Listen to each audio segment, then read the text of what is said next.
Today's episode is a fan favorite. It's called These People Actually Exist, and it's actually one of our very first episodes from back when we started this podcast. The audio from the story has been remastered. There is a very particular type of criminal that's often portrayed in horror movies, but who rarely exists in real life. However, as rare as these people are, they do actually exist, and when they decide to wreak havoc, there's often very little anyone can do to stop them. But before we get into today's story, if you're a fan of the strange, dark, and mysterious delivered in story format, then you've come to the right podcast because that's all we do, and we upload twice a week, once on Monday and once on Thursday. So if that's of interest to you, please ask if you can borrow the Amazon Music Follow Button's phone just to make a quick call, but instead just log onto their Facebook and change their relationship status from married to it's complicated. Okay, let's get into today's story.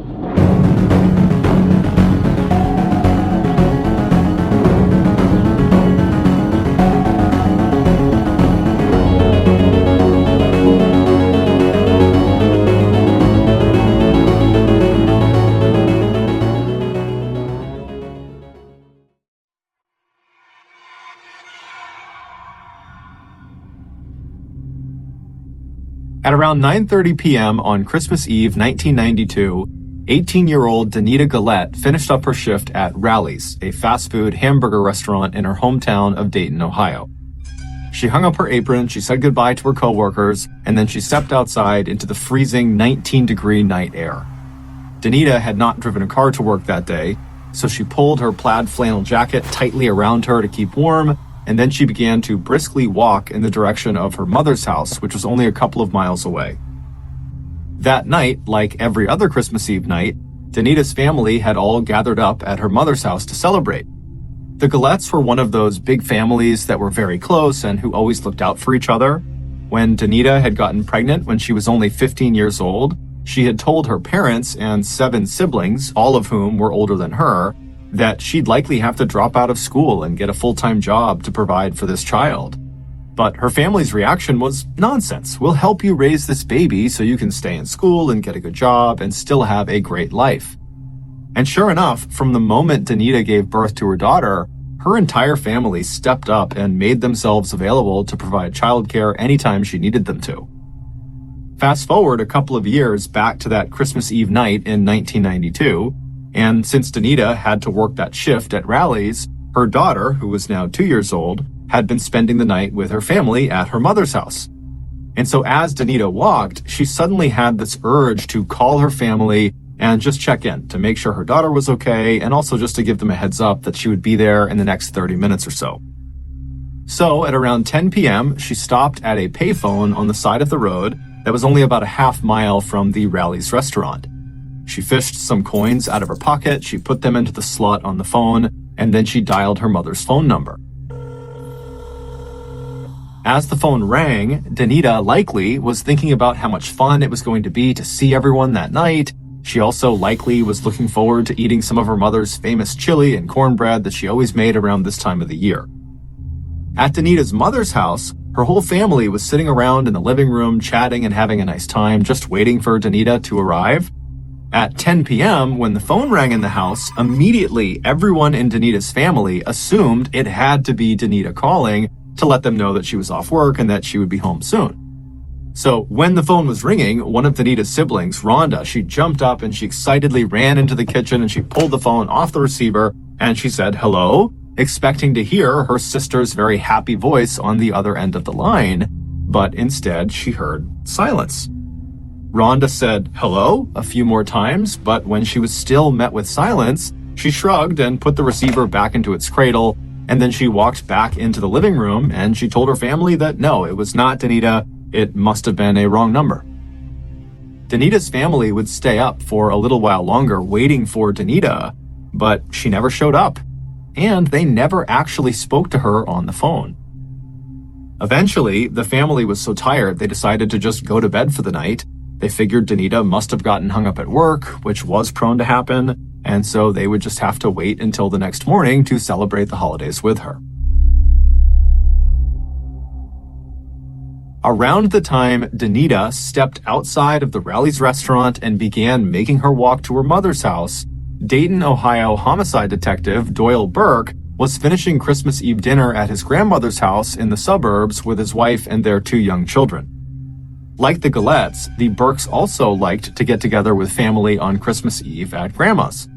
But much as Detective Burke enjoyed the holidays, he'd been a homicide cop long enough to know that just about every week, at least one person got murdered in Dayton. And so chances were good at some point over the next couple of days, he'd be called into work. And sure enough, that Christmas Eve night after they were done eating, his pager went off and he looked at the incoming code and it said, "Call work immediately." When he looked up from his pager, he noticed his wife was staring at him. She knew the drill. She knew he would have to leave. When Detective Burke stepped away to call into work, he was told there had been a shooting on Neal Avenue. The victim had been found near a payphone located about a half-mile away from the Rally's restaurant. Detective Burke said goodbye to his family, he hopped in his car, and he headed over to Neal Avenue. When he got there, he saw a ring of police cars and medical personnel all standing in a circle around this payphone. Burke parked his car on a side street and then he walked over. And when he pushed past the ring of people, he saw the victim on the sidewalk right underneath the payphone. It was a young woman lying in a pool of her own frozen blood. It was Danita Galette. She had been shot 5 times at point-blank range, bullets striking her in the chest, the legs, and the hands. The pattern of wounds on her body suggested she'd tried to shield herself from the bullets, holding up her hands and turning her head away and crouching back like she was trying not to get hit. After she was lying on the ground, either dying or dead, whoever had attacked her ripped her plaid coat off, they took her sneakers off, and they took her backpack that contained only 50 cents. Scattered around her body were .25 caliber aluminum shell casings, which immediately stood out to Burke. That type of ammunition was distinctive. It was generally only used for target shooting because it was not a very powerful ammunition. However, obviously, it was still lethal at close range. Witnesses in the area said they had heard the shots ring out and then saw 2 young men carrying pistols running away from the payphone. Shortly after Danita's family had decided to just go to bed and see Danita in the morning, they heard a knock on the front door. It was Detective Burke telling them that their Danita had been murdered. They were beyond devastated. They couldn't understand why anyone would ever want to harm Danita. She was such a happy person who everyone seemed to love. They just couldn't understand who would do this. When Burke told the family that Danita had been killed near a payphone, and according to witnesses, her murder likely happened sometime around 10 p.m., as soon as the family heard this, they all thought of that strange, silent phone call that Rhonda had answered around 10 p.m. that night. Had that actually been Danita? Had that been her killer? They didn't know, but it just seemed like too much of a coincidence that they would get a call at the same time that she was killed. After leaving the Galette's household and filing his report on Danita's murder, Detective Burke arrived back at his home just hours before dawn on December 25th. After catching a quick nap, he spent that morning with his family celebrating Christmas, but his heart just wasn't in it. He had been investigating homicides for years, and so over time he had become somewhat desensitized to all of the violence. However, that morning he just kept thinking of Danita Galette's grief-stricken family when he had told them the news. He also kept thinking about Danita herself, how scared she must have been when she was crouched down trying to shield herself from her attacker. Her family had shown Burke a picture of Danita when she was alive, and she looked like such a vibrant, happy young woman with this big, infectious smile. It just didn't make any sense that someone would kill her over some shoes and a jacket and a backpack with 50 cents in it. Was this actually a personal attack where they knew who Danita was and they were targeting her, and then afterwards they kind of set it up to look like a robbery? Or was this really a robbery? In which case, again, why are you killing someone over things that are worth so little? Burke kept finding himself thinking in circles about her case. He felt like there had to be more to this than met the eye. And he would be right.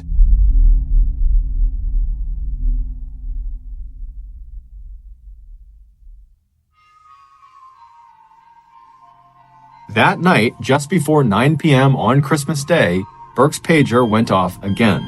There had been another murder. This one had taken place in the northern part of Dayton, roughly 2.5 miles from where Danita had been found. The victim was 19-year-old Richmond Maddox. He was found slumped in the driver's seat of a blue Chevy Caprice that had crashed into a tree on the side of the road. But the crash hadn't killed him. What had killed him was a gunshot wound to the right side of his head, fired from point-blank range. And they searched the car. There was no weapon inside of the car, so this was not a suicide. And they checked the exterior of the car, and there was no entry point into the car from a bullet, which means the gun that shot him had been fired from inside the car. Likely, whoever was sitting in the passenger seat or in the back seat had shot this guy in the head. And considering the car had crashed into a tree, indicates that whoever did this, whoever pulled the trigger, had done it while Richmond was actively driving the car.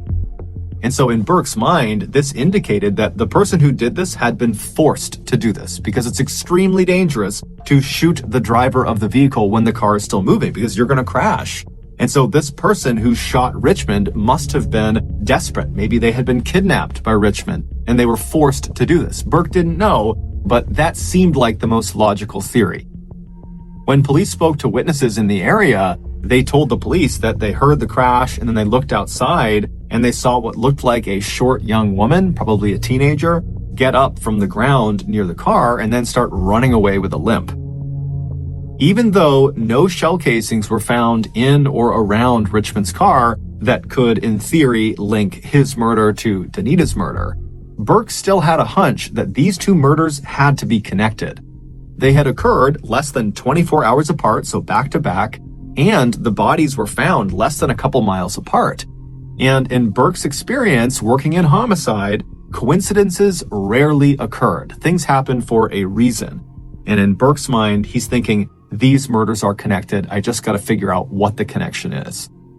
But Detective Burke's investigation into Richmond Maddox's death only seemed to further complicate things. Richmond's family, who were stunned at the news of his murder, had no idea who would want to kill him, or who the girl fleeing the scene could possibly be. The only girl in Richmond's life that the family could think of that might have been in the car with him was his ex-girlfriend, 16-year-old Laura Taylor, who they described as being very sweet and polite.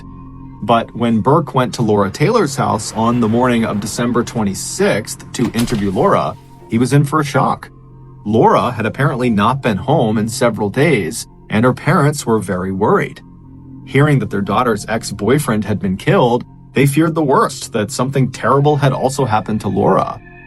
But before Detective Burke could even begin to process this new information, that now, in addition to two strange murders, he also now had a missing juvenile, who very well could be the key to solving what was happening. Unbelievably, while he's thinking about all these different things, Burke felt his pager vibrate again. There had been another shooting. This time inside of a mini-market convenience store that was only 3.5 miles south of where Richmond Maddox had been found. This time, there were two victims. Both were still alive, but they were in critical condition. 38-year-old Sarah Abraham was a classic American success story. After immigrating to the United States from war-torn Ethiopia, she and her family worked hard and established businesses in the Dayton area that included a restaurant and a few convenience stores. The convenience store where this shooting took place was the location where Sarah spent the majority of her time. On the day after Christmas, while Detective Burke was speaking to Laura Taylor's family, Sarah Abraham said goodbye to her 3 young children and then headed out the door to go open the convenience store for the day. Once she arrived and she opened the store and went inside, a 71-year-old regular named Jimmy Thompson came in and he stood by the register to chat with her about the holidays. And then at some point, a middle-aged man named Jones Pettis came inside as well, and he began browsing down one of the aisles. A few minutes later, a teenage girl came up to the register and tried to buy a pack of gum, but she was 5 cents short. Jimmy cheerfully reached into his pocket and gave her a nickel. She smiled, took the nickel, put it on the counter, and then she took the gum and walked out of the store. Then, a few minutes after the girl had left, 2 young men entered the store, each holding a pistol. Sarah and Jimmy immediately threw their hands up over their head, and Sarah told the gunman, take anything you want. We'll give you all the money we have. Please just don't shoot us. One of the men barked at her to open the cash register and give them all of her money. And so with shaking hands, Sarah reached down and she opened the register. She pulled all the money out. She gave it to them, and then she kept her hands up. She had given them everything they had wanted. But for some reason, the man who had taken the money from her still raised his pistol up. He put it right in her face and he fired 2 shots. One went straight through her mouth and the other went through the top of her head. And then, after she collapsed to the ground, the men began shooting at Jimmy, but amazingly, they missed him despite being right in front of him. And Jimmy, who was thinking on his feet, immediately threw himself kind of over the counter and acted like he had been mortally wounded.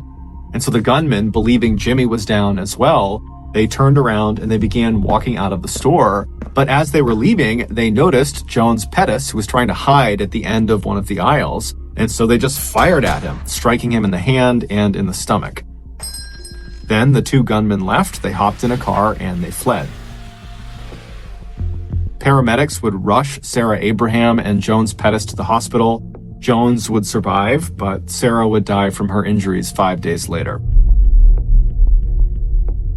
When Detective Burke arrived at the convenience store that morning, the other officers who were already on scene told him that Jimmy and Jones had not gotten a good look at the shooters. They just said that they were 2 young men and that they didn't recognize them.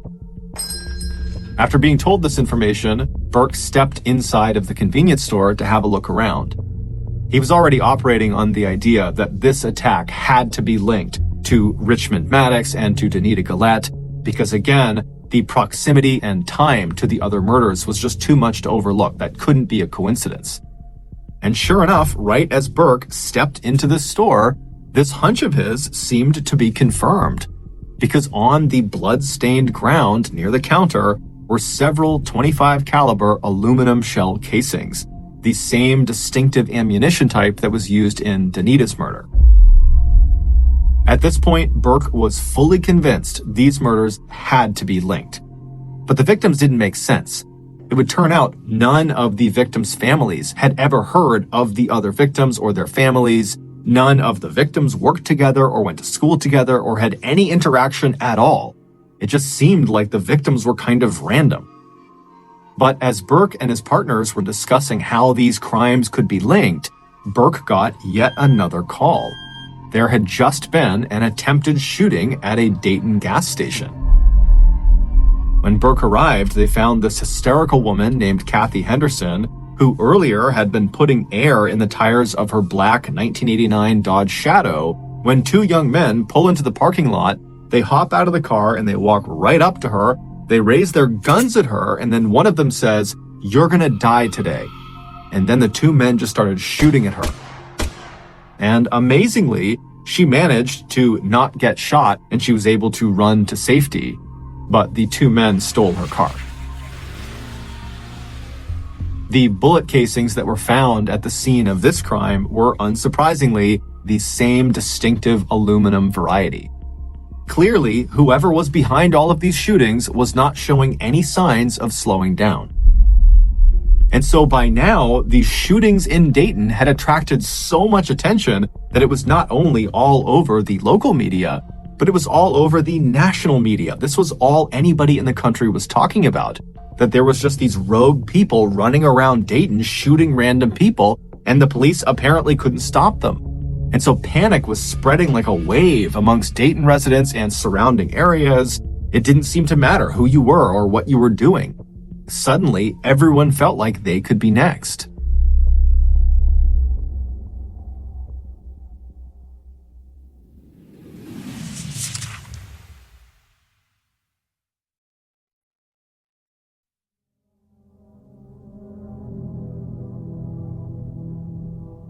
On the evening of December 26th, shortly after Kathy Henderson's carjacking was reported, Dayton Police Sergeant John Huber was in his patrol car cruising the northwest neighborhood of Dayton when an all-points bulletin came across his radio.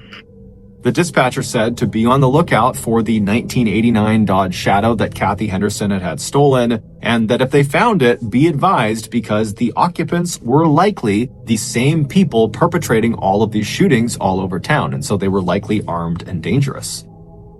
Huber had developed a knack for finding stolen cars in Dayton. He knew where all the little cutouts were and back alleys were where people like to stash their stolen cars, and so he decided he would just go looking for the Dodge Shadow. And after only being on the hunt for about 20 minutes, he looked down a dark, quiet street just a mile away from where Danita had been killed, and he saw a black Dodge Shadow parked on the side of the road. When he drove up behind it, he saw it was empty, so he called the police station and asked them to run the license plates. And when they called him back, they told him that the plates did not belong to a black Dodge Shadow. They belonged to a blue Pontiac Grand Am, and that the Grand Am was registered to a 34-year-old man named Joseph Wilkerson. Sergeant Huber was confused and thought maybe he had given them the wrong plates, but then he noticed, parked a little ways down the road ahead of the Dodge Shadow, was a blue Pontiac Grand Am. And so on a hunch, Huber drove forward and he took down the Grand Am's license plates and he called back into the police station and he asked them to run those. And they would come back and they would say, well, it turns out the plates on the Grand Am are the plates that should be on Kathy Henderson's Dodge Shadow. Meaning, clearly, in an effort to cover their trail, the suspects had switched the license plates between these two cars. And so naturally, Sergeant Huber picked up his radio and he asked if Joseph Wilkerson had reported his car as stolen. And after a few moments, the radio crackled back from headquarters that no, Joseph Wilkerson had not reported this car stolen. So Huber immediately became very suspicious of this Joseph Wilkerson person and told headquarters they should really send someone over to Joseph's property to talk to him, since most likely he was either one of the shooters or was involved in some way with all of these shootings. Huber said he would stay put on this road and he would stake out these two vehicles and wait to see if anyone came back to claim them. Detective Burke and his team were the ones dispatched to go check out the Wilkerson property. It was a small single-floor white house that was located only about 2.5 miles from where Danita had been killed. Burke opened the front gate that surrounded the property and he walked along the pathway up onto the front porch and he knocked on the front door, but there was no answer. Burke called out that, hey, it's police, you gotta open up, but there was silence in the house. Burke left the porch and walked around to the back of the house and knocked on the back door, but still no one came to the door. However, as Burke and his team stood around the back of the house, they all started to smell something awful. It was this putrid smell that was definitely coming from inside the house. They didn't know what the smell was, but given the circumstances and frankly the urgency to figure out who is behind all these shootings, they decided this smell constituted potential foul play, and so they kicked in the back door and they made entry into the house. Immediately the smell picked up tenfold. It smelled absolutely horrible inside this house. And just from a quick glance around the inside, it was very obvious this house had been ransacked. Somebody had robbed this house. All the drawers and cabinets had been opened. There was trash and clothing and random pieces of electronics all over the ground. And so the police, they have their guns out, they're scanning around the room and they're yelling out, "Police, if you're here, show yourself, we're coming in." But no one showed themselves. It was all silent in the house. And so the police began carefully stepping through the house, and they eventually turned right and began walking down this one central hallway that seemed to lead to kind of a back room that looked like maybe a bedroom at the end of the hall. And as they're walking down this hallway, the smell is getting stronger and stronger. And then finally they get to the end of this hallway and they look into this room and they can see what is causing the smell. There on the bed in this room was 34-year-old Joseph Wilkerson.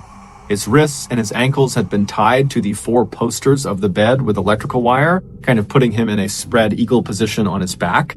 He had no clothes on, but he had a pillow over his chest and his head, and on the outside, on the top of the pillow, were 2 obvious scorch marks.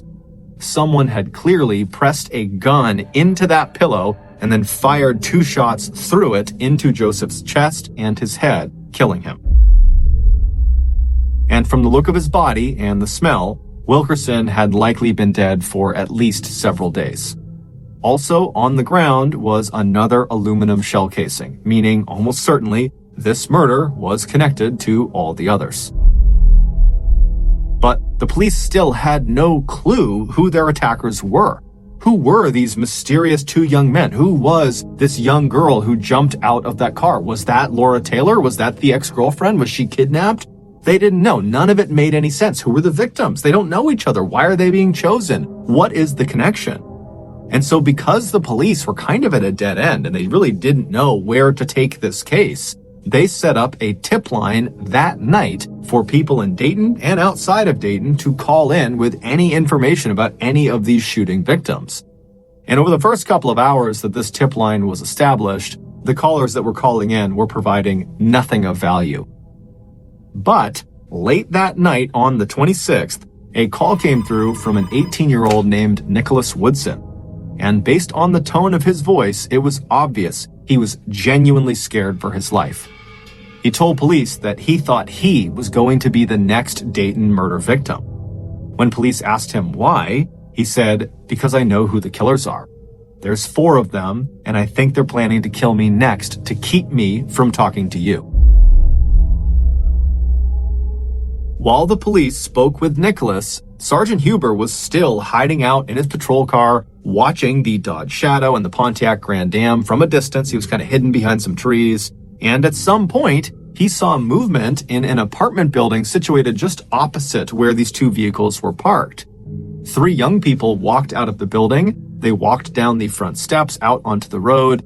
And as they crossed over the road towards the 2 vehicles, they were illuminated by the streetlight, and Huber could clearly see there were 2 young men and a small young woman.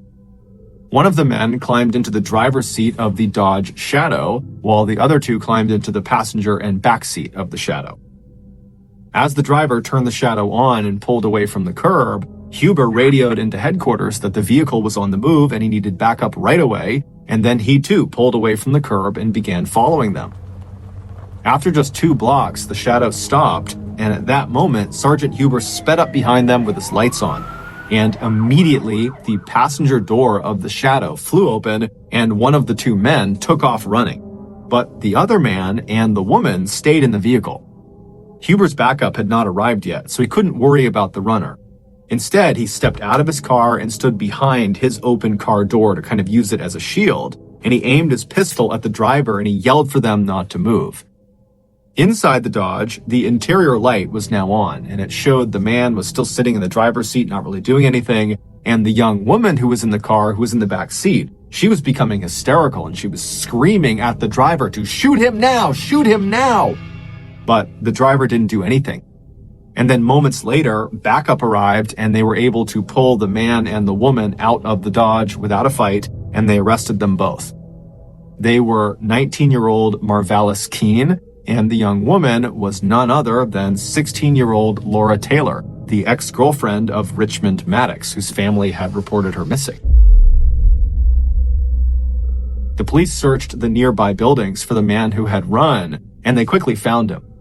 He had gone back inside the apartment building that Sergeant Huber had originally seen the trio come out of before they got into the Dodge Shadow. The runner was 17-year-old DeMarcus Smith, and with him in the building he was attempting to hide inside of was 20-year-old Heather Matthews, and she was actively trying to hide DeMarcus. And so both of them were arrested as well. When all 4 of them were brought back to the station, the police noticed that Marvalis was wearing Danita's flannel jacket and DeMarcus was wearing Danita's sneakers. Additionally, while these 4 were being processed at the police station, a call came in from a team of police investigators who were searching the Dodge Shadow, and they would say that they recovered 2 guns, a .32 caliber Derringer pistol and a .25 caliber pistol that contained the same distinctive aluminum ammunition that was used in almost all of the murders. The police had just caught their killers, and they would soon find out they had done a lot more damage than the public was aware of. The police would interrogate all 4 of them that night, starting with Laura Taylor, who who they thought would be the easiest to get information from because she was 16, so she was the youngest, and she was considered to be very kind and thoughtful.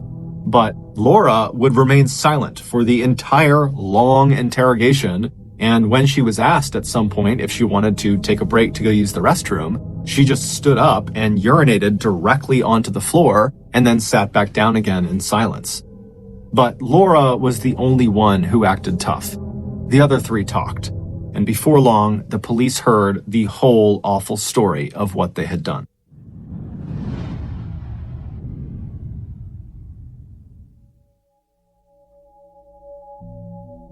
It all started back on the night of December 24th, Christmas Eve. Laura, Heather, and Marvalis were sitting around together talking about how they needed money. And at some point, Laura suggested they rob a guy she knew, Joseph Wilkerson. She said he probably had lots of nice things in his house, and I know he has a car, so we can take all of that.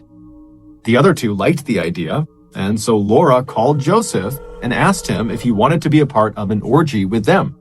And Joseph said yes. So the trio walked over to Joseph's house, he let them in, and then the two girls and Joseph walked back into that back bedroom while Marvalis sat on the couch in the living room. In the bedroom, Joseph laid on the bed and he took his clothes off, and Heather and Laura pretended to start taking their clothes off when suddenly Marvalis, as planned, came bursting into the room with his pistol held out in front of him. He aimed it at Joseph and told him not to move, and then he ordered Heather and Laura to tie Joseph's hands and ankles to the four posters of the bed. Joseph immediately begins to beg for his life and tells them they can take anything they want in the house. Anything in this house, it's yours, just please don't shoot me. Marvalis instructed the girls to go search his house for valuables. And so while Marvalis is standing there with the gun aimed at Joseph, perhaps in an attempt to kind of bargain his way out of this, says to Marvalis, hey, I have a really amazing gun, a .32 caliber Derringer that I have hidden in the garage. If you want it, I can tell you where it is. And so Marvalis was totally interested, and he said, yeah, tell me where it is.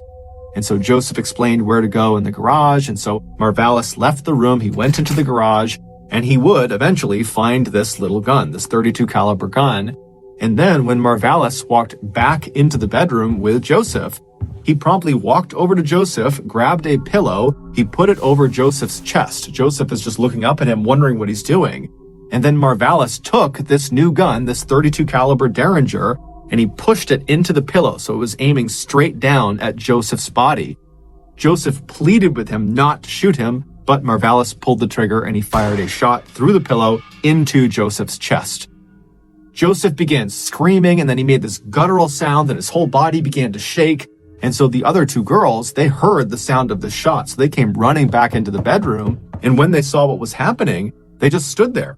And then Laura looked over at Marvalis and said, hey, can I shoot him too? And Marvalis says, sure. And he hands her the .32 caliber Derringer, the one they had taken from the garage.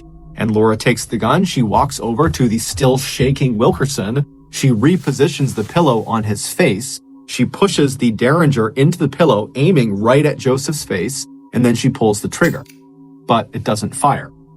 And so frustrated, she turns away from Wilkerson, who's still making all sorts of noise. He's still shaking. And she walks over to Marvalis and says, let me use your gun. And so Marvalis pulls out a .25 caliber gun. It was his gun. It was the gun that used aluminum shell casing rounds. And he hands it to Laura. And so Laura hands him the Derringer. She takes the .25 caliber. And then she walks right next to Joseph again. She grabs the pillow and makes sure it's flush to his face. She puts the .25 caliber gun up against the pillow, aiming it right at Joseph's face. And then she pulls the trigger. This time the gun would fire, and as soon as it did, Joseph's body stopped shaking and he went limp. As the trio stood there staring at Joseph Wilkerson's lifeless body, they all realized something. Killing was actually quite fun. The trio left the bedroom and began eating Wilkerson's food and watching his TV and looking for things to steal, all the while happily talking about how amazing the killing experience had just been. Eventually, though, their killing high had worn off, and they realized that Wilkerson did not have any cash in the house, and really, he didn't have nice stuff in his house, so they couldn't really even sell very much of it for very much money. And so they decided they needed to go rob somebody else to get the money they needed. But first, they recruited another friend of theirs, DeMarcus Smith, to come over and join them. When DeMarcus arrived, he, along with Laura and Marvalis, left Wilkerson's house, leaving Heather behind to watch over the place. The trio walked away from the house towards town, keeping an eye out for anyone who was out alone and could potentially be an easy target to mug. And eventually, around 10 p.m., they spotted a young woman they didn't know standing near a payphone. It was Danita, and she was fishing coins out of her pocket to put into the phone. By the time Danita had finished dialing the number of her mother's house, she heard the sound of Marvalis and DeMarcus come running up behind her, and when she turned around, she saw they had guns pointing at her, so she dropped the phone. Then the two men demanded she give them her shoes, which she instantly did. But then, simply because he thought it would be fun, Marvalis still just started shooting her. So he shot Danita 4 times, and then DeMarcus, who had not been a part of the Wilkerson killing, just immediately joined in, and he shot her a 5th time. After she was laying on the ground, dead or dying, the two men yanked her plaid jacket and her backpack off, and then they ran back to Laura on the other side of the road, and the trio retreated back to the Wilkerson house. When Danita's sister, Rhonda, picked up that phone call around 10 p.m. and was met with silence, that really had been her sister Danita calling. But Danita had died literally seconds before the line had connected. Even though, once again, their robbery target did not yield them very much in terms of monetary value, the friends felt like this second murder was still a really good thing. It was a turning point for them. They felt invincible. Killing was the best high that any of them had ever experienced. So in some ways, it didn't matter that they weren't making any money out of these robberies. It was the killing part they liked. To celebrate their murders, the 4 friends threw a party that night at Wilkerson's house. So Wilkerson's dead body is just literally decomposing in the bedroom. They just shut the door during this party. One of the people who showed up to this party was Jeffrey Wright, one of Heather's former boyfriends. And at some point in the night, Heather and Jeffrey got into this huge argument, and Jeffrey grabbed Heather by the hair and started dragging her into a back room. And so, drawn by the commotion of this, Marvalis burst into the room after them and chased Jeffrey, who leapt out of a window. Marvalis jumped out of the window after him and then began shooting at him, hitting Jeffrey 4 times in the legs as he ran away. Miraculously, Jeffrey would make it to a hospital and he would survive, though he would not go to police and tell them what happened. Seeing Heather's ex-boyfriend get shot excited Laura, and she decided she wanted to shoot her ex-boyfriend too. So the next day, on Christmas, Laura called up Richmond Maddox and asked him if he wanted to have sex with her at a nearby motel. When he said yes, she told him he would have to pay for the motel, so bring cash. Richmond agreed, and when he arrived at the designated meeting place that day, Laura climbed into the front passenger seat next to him, knowing full well she was going to kill him and steal the money out of his wallet first chance she got. But after they took off, Richmond looked in his rearview mirror and he saw Marvalis and DeMarcus following them in a car. Sensing this was a setup, Richmond hit the gas, and without any hesitation, Laura pulled out the .32 caliber Derringer pistol they had stolen from Wilkerson. She placed it against Richmond's right temple and she fired. Then she threw herself out of the moving car right before it crashed into the tree. Marvalis and DeMarcus would swing by and pick her up a little ways down the road, and then the trio would head back to their base of operations, the Wilkerson house. At this point, the foursome had killed 3 people and nearly killed a 4th. But while they were very pleased with this, they still hadn't managed to take anything of real value from any of their victims, and realistically, even though the killing was fun, they did need cash. They had no money. So the next morning, on December 26th, Laura, Marvalis, DeMarcus, and Heather decided they would rob a convenience store. So they pulled up in front of Sarah Abraham's store, and while Heather, DeMarcus, and Marvalis waited outside in the car, Laura went in to scope the place out. After going inside and counting how many people were in there, although she counted wrong, She walked up to the counter to buy gum, but she was a nickel short. However, 71-year-old Jimmy Thompson gave her the nickel she needed, and so she bought the gum, she smiled, and she made her way out. When she walked back outside, she hopped into the car, and she told DeMarcus and Marvalis that it was just two people inside, a cashier and the man who had given her a nickel. She had not seen Jones Pettis, who was at the end of one of the aisles. So DeMarcus and Marvalis go inside the shop, and they hold Sarah and Jimmy at gunpoint, and after getting all the cash out of the cash register, which was only $40, the urge to kill became too much for Marvalis to control. And so he raised his gun, he aimed it at Sarah, and he shot her in the face. DeMarcus would attempt to shoot Jimmy, but he would miss. And then the pair, on their way out, would notice Jones at the end of the aisle. And even though he posed absolutely no threat to them, they shot at him anyways. After Heather drove them away from the convenience store, they stopped at a gas station for reasons we don't really know, at which point DeMarcus and Marvalis, they see this woman, Kathy Henderson, who's just completely minding her own business. She's putting air in her Dodge Shadow's tires, and they decide they're going to kill her too. So they hop out of the car, they walk over to her, and Marvalis literally says to her, "You're going to die today," and then he raises his gun and he begins shooting at her, as does DeMarcus. But amazingly, they miss her, and so she gets away. She does not get shot, and then they just steal her car.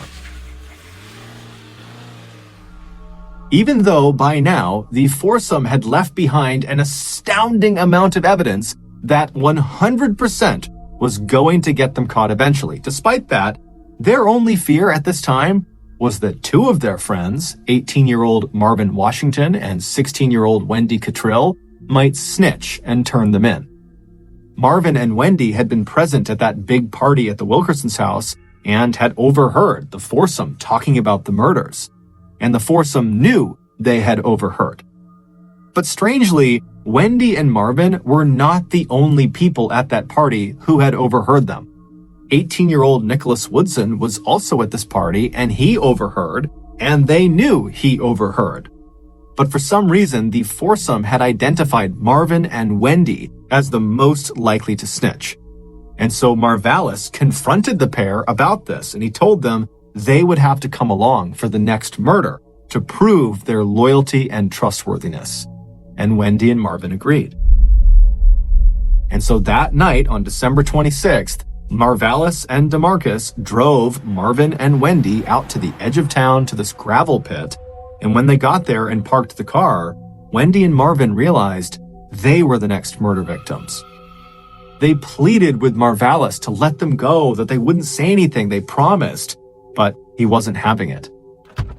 Marvin eventually got out of the car and DeMarcus followed, and DeMarcus told Marvin to get on his knees, which he did, and then DeMarcus shot him in the back of the head, execution style. And so Wendy has seen this happen, so she knows she's next, and she begins screaming and begging for her life, and she grabs onto the inside of the car so as not to get pulled out. But DeMarcus comes back over to the car, he grabs her and starts pulling on her, and then Marvalis as well comes around and he grabs onto her too. And between the two of them, they're able to pull Wendy out of the car, at which point Marvalis told her to open her mouth. And eventually she would, and Marvalis put the pistol, the .25 caliber pistol, into her mouth, and he told her to bite the barrel. And then when she was biting the barrel, he pulled the trigger. The killers left the bodies where they fell and just hopped back in their car and headed back into town. Nicholas Woodson likely knew that Marvin and Wendy had just been killed for snitching. And so he's thinking to himself, I overheard them talking about the murders. What's stopping Marvalis and DeMarcus from killing me next? I know about the murders, and they know that. And so that was the point at which Nicholas would call the tip line, and he would say, I know who the killers are. It's these four people. And literally, practically at the exact same time that Nicholas was giving this tip, Sergeant Huber had spotted Marvalis and DeMarcus and Laura getting into the Dodge Shadow, which would lead to their arrest as well as Heather Matthews' arrest. After going to trial a year later, Laura Taylor, Heather Matthews, and DeMarcus Smith would all receive life sentences. As for Marvalis Keene, who was effectively the ringleader of the foursome, he would be sentenced to death. His execution was carried out on July 21, 2009. He died by lethal injection.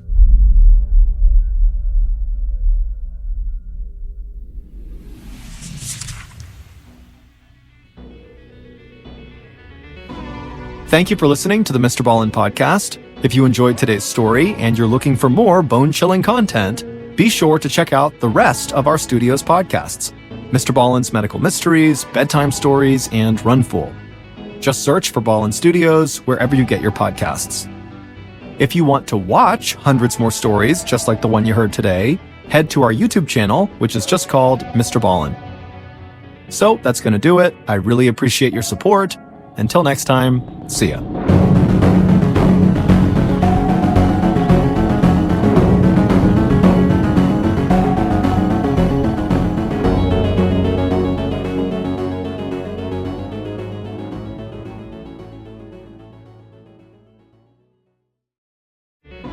Hey fans of the strange, dark, and mysterious, today's episode is a fan favorite. It comes from episode number 48, which is titled Crisscross. In 2010, a very successful Nashville, Tennessee music producer turned her car into her driveway and pulled into her garage. After turning her car off, she was about to click her garage door remote again to shut the garage door when she turned and looked out her car's back window, and she saw something very strange sitting there on her driveway. Seconds later, Veronica would be scrambling to get out of her car and inside of her house as fast as she possibly could. Initially, this story will seem fairly cookie-cutter for a true crime story. However, it is not. There is a very unique plot twist at the very end, so stick around to make sure you hear it. But before we get into today's story, if you're a fan of the strange, dark, and mysterious delivered in story format, then you've come to the right podcast because that's all we do. And we upload twice a week, once on Monday and once on Thursday. So, if that's of interest to you, please replace the 5-star review button's refrigerator light bulb with a heating lamp. Also, please subscribe to the Mr. Ballen podcast wherever you listen to podcasts so you don't miss any of our weekly uploads. Okay, let's get into today's story.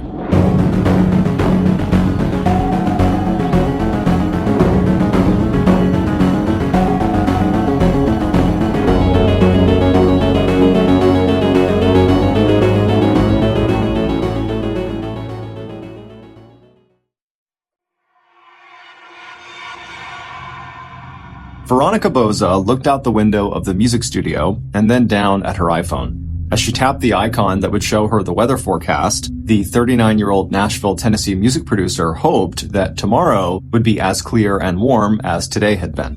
Nashville's weather was usually predictable, but it was August of 2010, and just 3 months before, the city had been slammed by the worst flood in its history. Ever since then, Veronica had stopped taking for granted that every summer day would be hot and humid, and like so many other Nashville residents, she checked the weather report regularly now in case there were any other extreme weather events in the forecast. At the reassuring sight of a tiny yellow sun displayed on her smartphone screen, along with a predicted high for the following day of 92 degrees Fahrenheit, Veronica smiled. She and her 9-year-old son, Jordan, had already decided that if Saturday's weather was sunny and hot, they were going to spend all day at the community pool in their new neighborhood. After putting her phone away, Veronica gathered her things and began getting ready to leave the studio and head for home where Jordan was waiting for her. But on Veronica's way out the door, one of her coworkers reached out and put a hand on Veronica's arm. As Veronica stopped and looked questioningly at her friend, the woman asked quietly, "Hey, Veronica, is everything okay?" Veronica smiled, her warm brown eyes almost as dark as her hair. She loved her job here in the city known as the music capital of the world, and she also loved the fact that she worked with such a tight-knit community of people who genuinely cared about each other's lives. It had not exactly been a secret that Veronica was going through a tough divorce and that Jordan, who sometimes accompanied his mother to work, had become a bit withdrawn and clingy as his parents worked out their personal and legal differences. But when it came to her divorce, at least at work, Veronica tried not to dwell on the pain and personal difficulties she'd been experiencing. But even though she wasn't necessarily sharing these feelings at work, the fact was that Veronica was feeling some anxiety. She and her husband Tim had been married for 15 years. They had met and fallen in love shortly after Veronica had immigrated to the US from Italy in 1994. They had both been in their mid-20s when they met, and they both had big dreams. Tim was a construction worker who had plans to build a home remodeling business. As for Veronica, she wanted to work in the entertainment industry. And for the first dozen years of their marriage, their life together in north central Tennessee had been good. Tim did build up his business, and while Veronica worked some part-time jobs, she also went back to school and earned a degree in communications. And 7 years after getting married, Tim and Veronica had their only child, their son Jordan, who was the apple of his mother's eye. It had taken Veronica's career a little longer than Tim's to take off, but when it did, and she got a job as a music producer in Nashville, Tennessee, where the Boses lived, it seemed like the sky was the limit for her. Veronica, who was not only beautiful with her dark hair and features and olive skin, also had that it factor that just made people like her and want to be around her. She was also a devout Catholic who hardly ever missed a Sunday service at her local church. But despite having this celebrity-like style and charisma, Veronica was very modest and never tried to put herself in the spotlight. And in her career, this was literally the case. Her job was to work behind the scenes with recording artists to help them make new music. And in 2009, Veronica was so in demand as a producer that she was asked to produce that year's Country Music Television Awards, which was a very big challenge. But Veronica did a great job, which really elevated her amongst her peers. But as Veronica's star was on the rise, Tim's career was starting to falter. And then, starting in 2007, the construction industry was rocked by the Great Recession. That's when the U.S. housing market went from boom to bust, and large amounts of mortgage-backed investments suddenly lost value. And so around that time, Tim's construction and home remodeling business took a serious hit, putting a strain on the family. In addition to stress over their new financial problems, Veronica's job was becoming so demanding that she was working 10 to 14 hours every day. This while Tim suddenly found himself scrambling for any customers. By 2009, the pressure on the Boses was just too much, and their marriage collapsed, and the couple filed for divorce. When they split, Veronica moved to an upscale neighborhood 30 minutes outside of Nashville, while Tim had to move back in with his mother. And even though both Tim and Veronica were in agreement on some things, they both loved Jordan, and they both were ready to move on with new romantic relationships, the couple had reached an impasse while trying to negotiate a final settlement on child support and a custody arrangement. But finally, it seemed like those last two issues would be resolved, and that by September or early October of that year, the divorce would be final. So when Veronica looked into her worried coworker's face that Friday afternoon as she was leaving work, Veronica just smiled at her friend and told her how much she appreciated her support, and she assured her that the whole divorce was going to be over soon and that everything would be okay. Her friend smiled back, relieved, and asked Veronica if she had any interesting weekend plans. And Veronica's face lit up as she told her friend that tomorrow she and her son were going to head to the pool for the day. A few minutes later, Veronica was settled into the driver's seat of her dark blue SUV. She reached into her purse, slipped on her sunglasses, and headed west, away from the noise and honky-tonk glamour of the city to Hermitage, a Nashville suburb named for its main landmark, the plantation where Andrew Jackson, the 7th president of the United States, had lived for more than 40 years. Her destination was a quiet, affluent neighborhood just 7 miles south of the famous plantation, a development called Bridgewater, where Veronica and Jordan lived in a 3-story pale brick colonial-style home with black shutters and a covered front porch supported by 6 white columns. Her 2-car garage was located in the back of the house, and she reached the garage by turning down a narrow dead-end street that ran parallel to the street in front of her house. As Veronica turned down that little dead-end road, she felt the same thrill she'd felt 4 months earlier when she'd bought the house. It was perfect for her and Jordan. Her neighbors were friendly but not intrusive, the wooden fence around her backyard gave her and Jordan plenty of privacy, and the whole place just felt very safe and secure. Veronica turned right into her driveway, and after parking her car in the garage, she headed inside to see her son Jordan. The next day, Saturday, went exactly to plan. Veronica and Jordan drove to the nearby community recreation center where the pools sparkled in the sunshine. As Veronica read and sunbathed, Jordan and the other kids splashed and played in the cool water. By the time they got home that afternoon, Jordan was tired and happy, and Veronica was tanned and rested.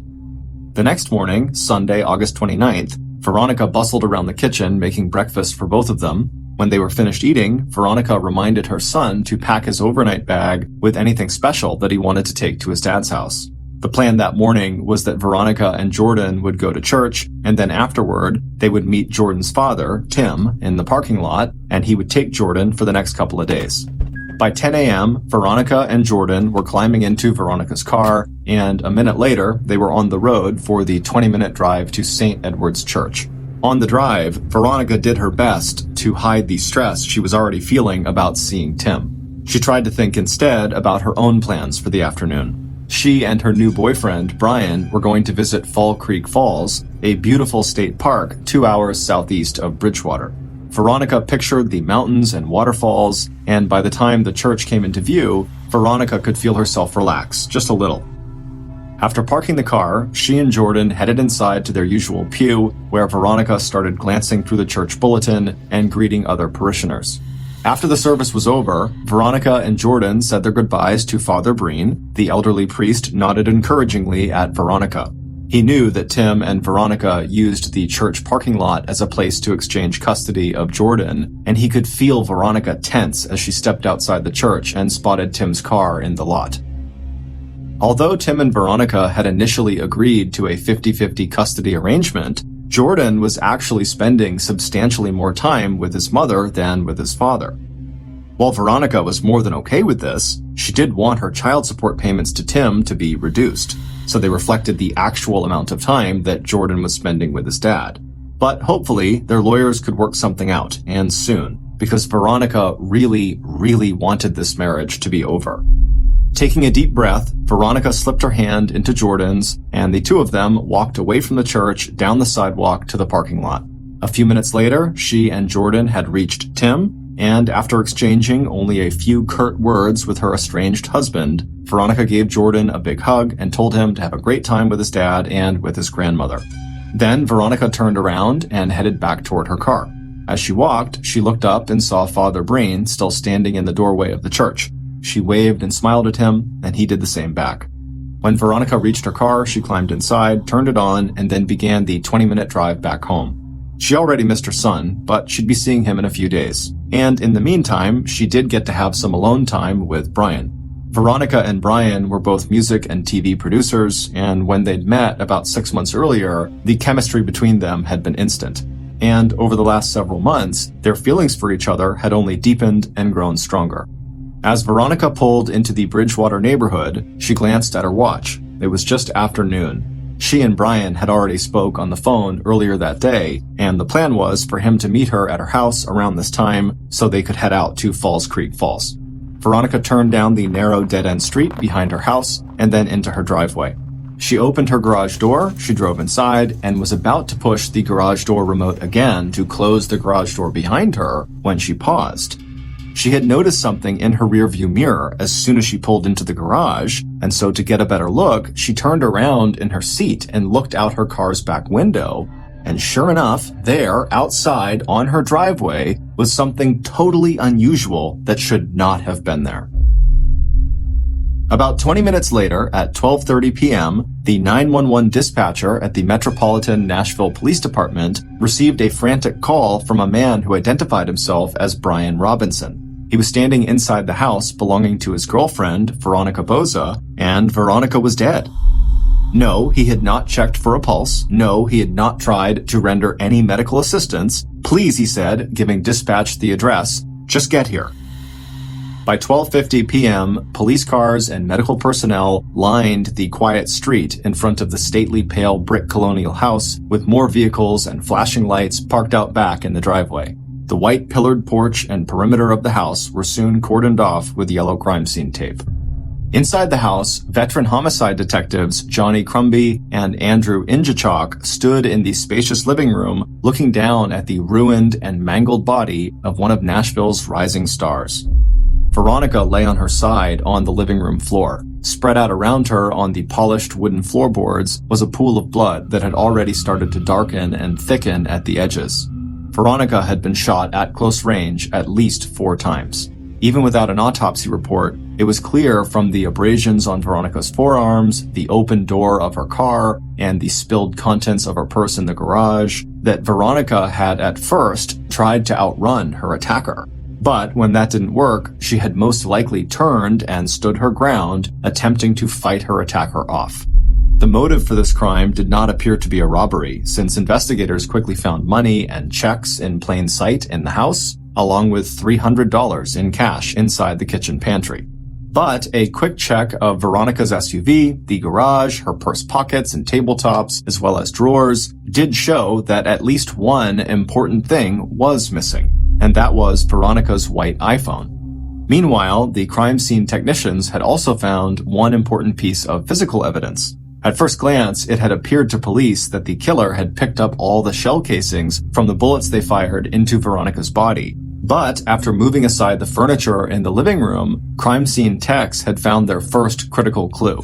Snugged up against the baseboard behind the white sofa was a single shell casing that the killer must have left behind in their rush to leave the house. Now, looking down at the grisly scene in front of them, even the seasoned detectives were shocked at the brutality of this crime. Although the murder rate in Nashville was almost twice the national average, very few of those homicides were ever committed in affluent neighborhoods like Bridgewater. On the other hand, as these detectives knew, Tennessee was a state that ranked in the top 5 in terms of domestic violence and domestic violence-related homicides. As crime scene technicians began moving through the house, dusting for fingerprints, taking pictures, and marking and bagging evidence, Detectives Crumby and Injachok headed for the back door. The first person they wanted to talk to was Veronica's boyfriend. Not only had Brian found Veronica's body, but his reaction to that discovery had raised some red flags for the detectives. While he had immediately called 911, it was only after the 911 dispatcher had told him to that he had even checked to see if Veronica was still alive. And after telling the dispatcher, no, Veronica had no pulse, Brian had ended the call and then immediately gone into the downstairs bathroom to wash his hands before stepping outside to wait for the police. As detectives stepped outside, they noticed that already Veronica's neighbors had begun to gather in stunned groups at the front and back of Veronica's house. Police knew it would not take long for a sense of fear and anxiety to overwhelm these families who, up until now, had felt so safe in this tranquil suburban haven with its sparkling pool and well-tended nature trails. Standing in the driveway, the detectives spotted Brian, whose apparent shock had now given way to grief. But despite his obvious distress, when the detectives asked Brian to accompany them to the police station for a formal interview, he immediately agreed to the request. Before leaving, the detectives went back inside the house to give instructions for investigators to start interviewing neighbors and putting together a timeline of when the crime had been committed. Investigators also needed to track down Veronica's coworkers and friends in case they had any information that would help police understand what was going on in Veronica's life that might have been a motive for her murder. And they also wanted police to search everywhere for Veronica's phone, along with any other electronic equipment like computers or tablets. Without access to the physical phone, the detectives wanted access as soon as possible to her cell phone records, which would show who she had spoken to that morning, and the records would show when her iPhone had been used last. 15 minutes later, the detectives and Brian walked into the nearby Hermitage police station. Once inside the interrogation room, the detectives did not waste any time. Detective Crumby pressed Brian about his whereabouts that morning and what he saw and did when he arrived at Veronica's house at 12:30 that afternoon. When Brian told them about a phone conversation he'd had with Veronica at about 11:50 a.m. as she was driving back from church, detectives exchanged a meaningful glance. If Brian's phone records confirmed that statement, they had just narrowed down the window of time during which Veronica had been killed to sometime between noon and 12:30 when Brian arrived at the house. That window would be narrowed even further when Veronica's cell records showed that Veronica had made a second call after she talked to Brian. She had called a friend, and this second conversation had ended at 12:08. So if Brian himself was not the killer, then Brian must have arrived on the scene literally just minutes after the killer had left.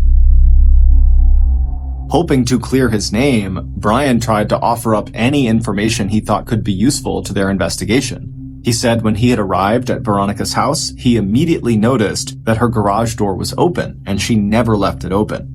Brian also told detectives that after making that call to Veronica at 11:50 a.m., he had stopped by a convenience store to buy some snacks for him and Veronica to enjoy on their outing they had planned for that afternoon, and he had left that store at 12:15. And he thought maybe the store had a surveillance camera that would back up his story and give him an alibi. As to why he did not try to offer any medical assistance to Veronica, Brian said that when he saw all the blood and bullet wounds, he just assumed that she was dead. And after talking with the dispatcher and checking for a pulse, Brian could not stand to have Veronica's blood all over his hands, so that was why he stepped into the bathroom to wash them. Brian then told police that the person they should be interviewing was Veronica's estranged husband, Tim. Brian told detectives that the couple was in the middle of a bitter dispute over money and custody arrangements, and so Tim would have a lot more reason to kill Veronica than he, Brian, would. Before letting Brian leave the station, police requested a DNA swab, fingerprints, and access to Brian's phone records, and Brian complied right away. While detectives did not have any evidence that would allow them to detain Brian, they also did not have any evidence that completely eliminated him as a suspect. After ending their interview with Brian, the detectives again moved quickly. They wanted to talk to the next person of interest on their possible suspect list. Hopping into their car, they headed north to tell Tim Boza that his wife had just been murdered.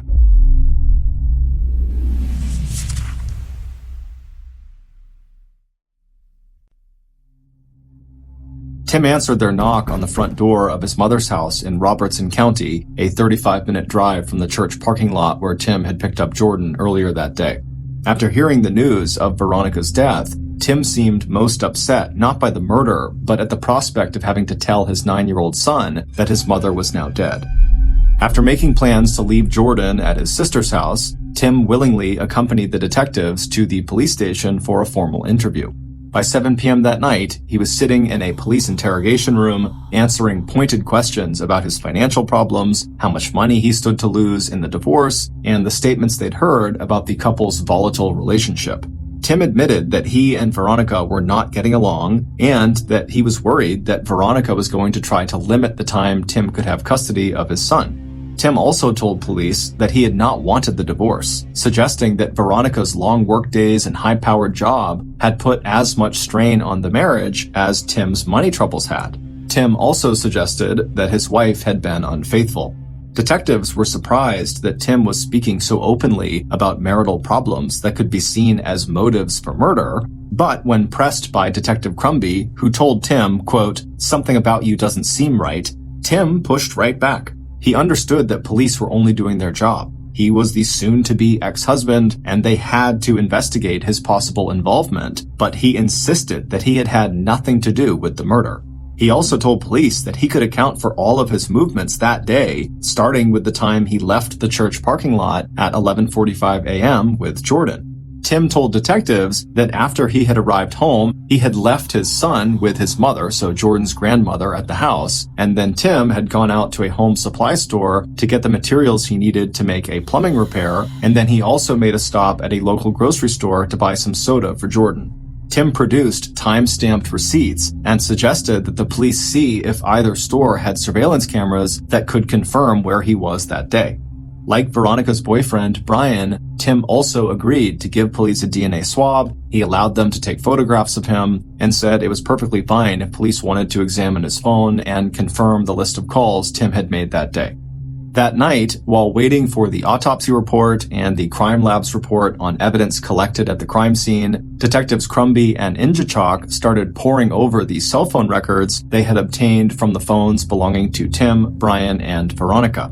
And that's when they noticed that there was one number that appeared dozens of times in Tim's phone records. It belonged to Tim's business partner, Coy Cotham, who went by the name Corey Cotham. Since Tim had already told the police that he had made several calls that day to Corey, it wasn't the identity of this caller that surprised the detectives. It was the number of calls back and forth between Corey and Tim, including 13 separate calls on the day of Veronica's murder and dozens of calls and text messages over the previous days and weeks. Intrigued, detectives ran a background check on Corey, and they were stunned to find out that he had 2 prior convictions for aggravated assault. The detectives finished work late that evening, feeling good about the progress they'd made so far. But by mid-morning the next day, so a day after Veronica was killed, August 30th, that sense of optimism had disappeared. The alibis for their 2 main suspects, Tim and Brian, had both come back rock solid. Surveillance footage would confirm that Tim was not anywhere near the crime scene when Veronica was murdered. And similarly, police were able to confirm that Brian had in fact left a convenience store at 12:15 p.m. and given that he called 911 at 12:30 p.m., just 15 minutes later, to report finding Veronica, that would not have left him enough time to commit the murder. Interviews with friends and neighbors had also failed to shine any light on what might have happened, especially with Tim and Brian in the clear. One neighbor had reported seeing a light-colored van or SUV on the road behind Veronica's house, but this neighbor could not identify the make or model, and he didn't get a license number, and he didn't get a good look at the driver. The shell casing that was found inside of Veronica's house, which turned out to be a match for the bullets recovered from the crime scene. It should be noted that all the bullets that had been fired at Veronica went through her, so they were able to find the bullets on the ground. That match was still an important clue, but only if they had a way to find out where the gun was now and who had used it. Suddenly, in the face of these disappointments, those phone records that the police were collecting and the name Corey Cotham had become the detectives' best and possibly only remaining leads. Convinced that a deeper analysis of data from the cell phones, along with the records of the calls, might generate new leads, the Metropolitan Nashville Police asked for help from the Tennessee Bureau of Investigation. The Bureau agreed and assigned one of its experts in computer and mobile device forensics to the Veronica Bosa murder investigation. So, after turning over Tim's phone and all the phone records they had to the Tennessee Bureau of Investigation, local investigators reached out to their new person of interest, Corey Cotham, and asked him for an interview, to which he agreed. But, like both Tim and Brian, Corey also had an alibi for the day of Veronica's murder. He told police he had spent the day at the home of a girlfriend in the Nashville area and that she could confirm this. As for any involvement in Veronica's murder, Corey said he had nothing to do with it. Unlike Tim and Brian, Corey refused to let police access his cell phone, which he said was locked inside of his vehicle. He also refused to give police a DNA swab. The detectives, who now wondered if maybe Corey had also been involved in some kind of a relationship with Veronica, responded by getting a search warrant that would allow them to impound Corey's car and examine everything inside of it, including his phone. They also got a warrant for a DNA swab and photographs of Corey. Detectives now had their suspicions about Corey, but no hard evidence that connected him to Veronica's murder. So Corey, like Tim and Brian, was allowed to leave. After searching Corey's car and retrieving his phone, detectives immediately turned it over to the Tennessee Bureau of Investigation, and then the detectives turned their own attention to investigating Corey's alibi. Using the phone number Corey had given them, they contacted Corey's girlfriend in Nashville, Jenny Addington, who agreed to meet them in the parking lot of a shopping mall near her home. And then, once again, detectives hit a dead end. According to Jenny, she had worked an overnight shift on the night of August 28th, and then when she came home the next day at 7 a.m. on August 29th, so the day Veronica was killed, Corey was sleeping in her bedroom. And at the time of the murder, sometime between 12:08 and 12:40 p.m., Jenny was making lunch for Corey, who spent the day with her inside of her apartment. On September 5th, 6 days after Veronica's murder, Nashville's music community turned out in force to attend Veronica's funeral service. Also in attendance were Tim and Jordan, as well as Veronica's boyfriend, Brian, and police. But the only intel officers picked up was a rising murmur of concern and fear. What had really happened to Veronica? And could her murderer be right here in this church right now? It wouldn't be until 6 days after that funeral service that investigators would get a phone call that would finally give them the answers to those questions and would break the homicide case wide open. On Saturday, September 11th, exactly 2 weeks after Veronica's murder, Corey's Nashville girlfriend, Jenny, called the Metropolitan Nashville Police Department and asked to speak with Detectives Crumby and Injachok. She told the officer who had picked up her call that she had not been entirely truthful with the detectives when she had spoken to them last, and now she was terrified and she wanted to come into the police station and tell the detectives what she actually knew. Based on the new statement Jenny would make to detectives on September 11th, along with an analysis of cell phone data that would map out the actual physical location of Veronica's iPhone both before and after her murder, this is a reconstruction of what actually happened to her on the day she was killed. Sunday, August 29th was hot and humid, but inside of St. Edward's Catholic Church in Nashville, the air was cool, and as the 10:30 a.m. Mass came to an end, Veronica felt a sense of peace settle over her.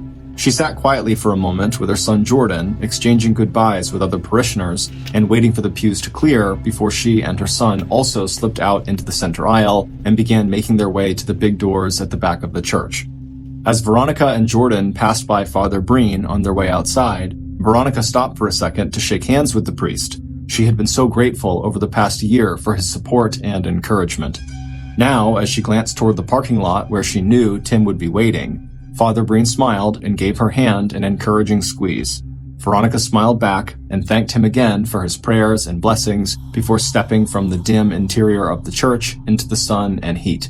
Outside, Veronica's killer watched from a distance as Veronica and her son walked hand in hand across the church parking lot to where Veronica's estranged husband, Tim, waited for them, his arms crossed, leaning against the side of his car. The killer had already spent hours following Veronica on other occasions, still waiting for the right opportunity.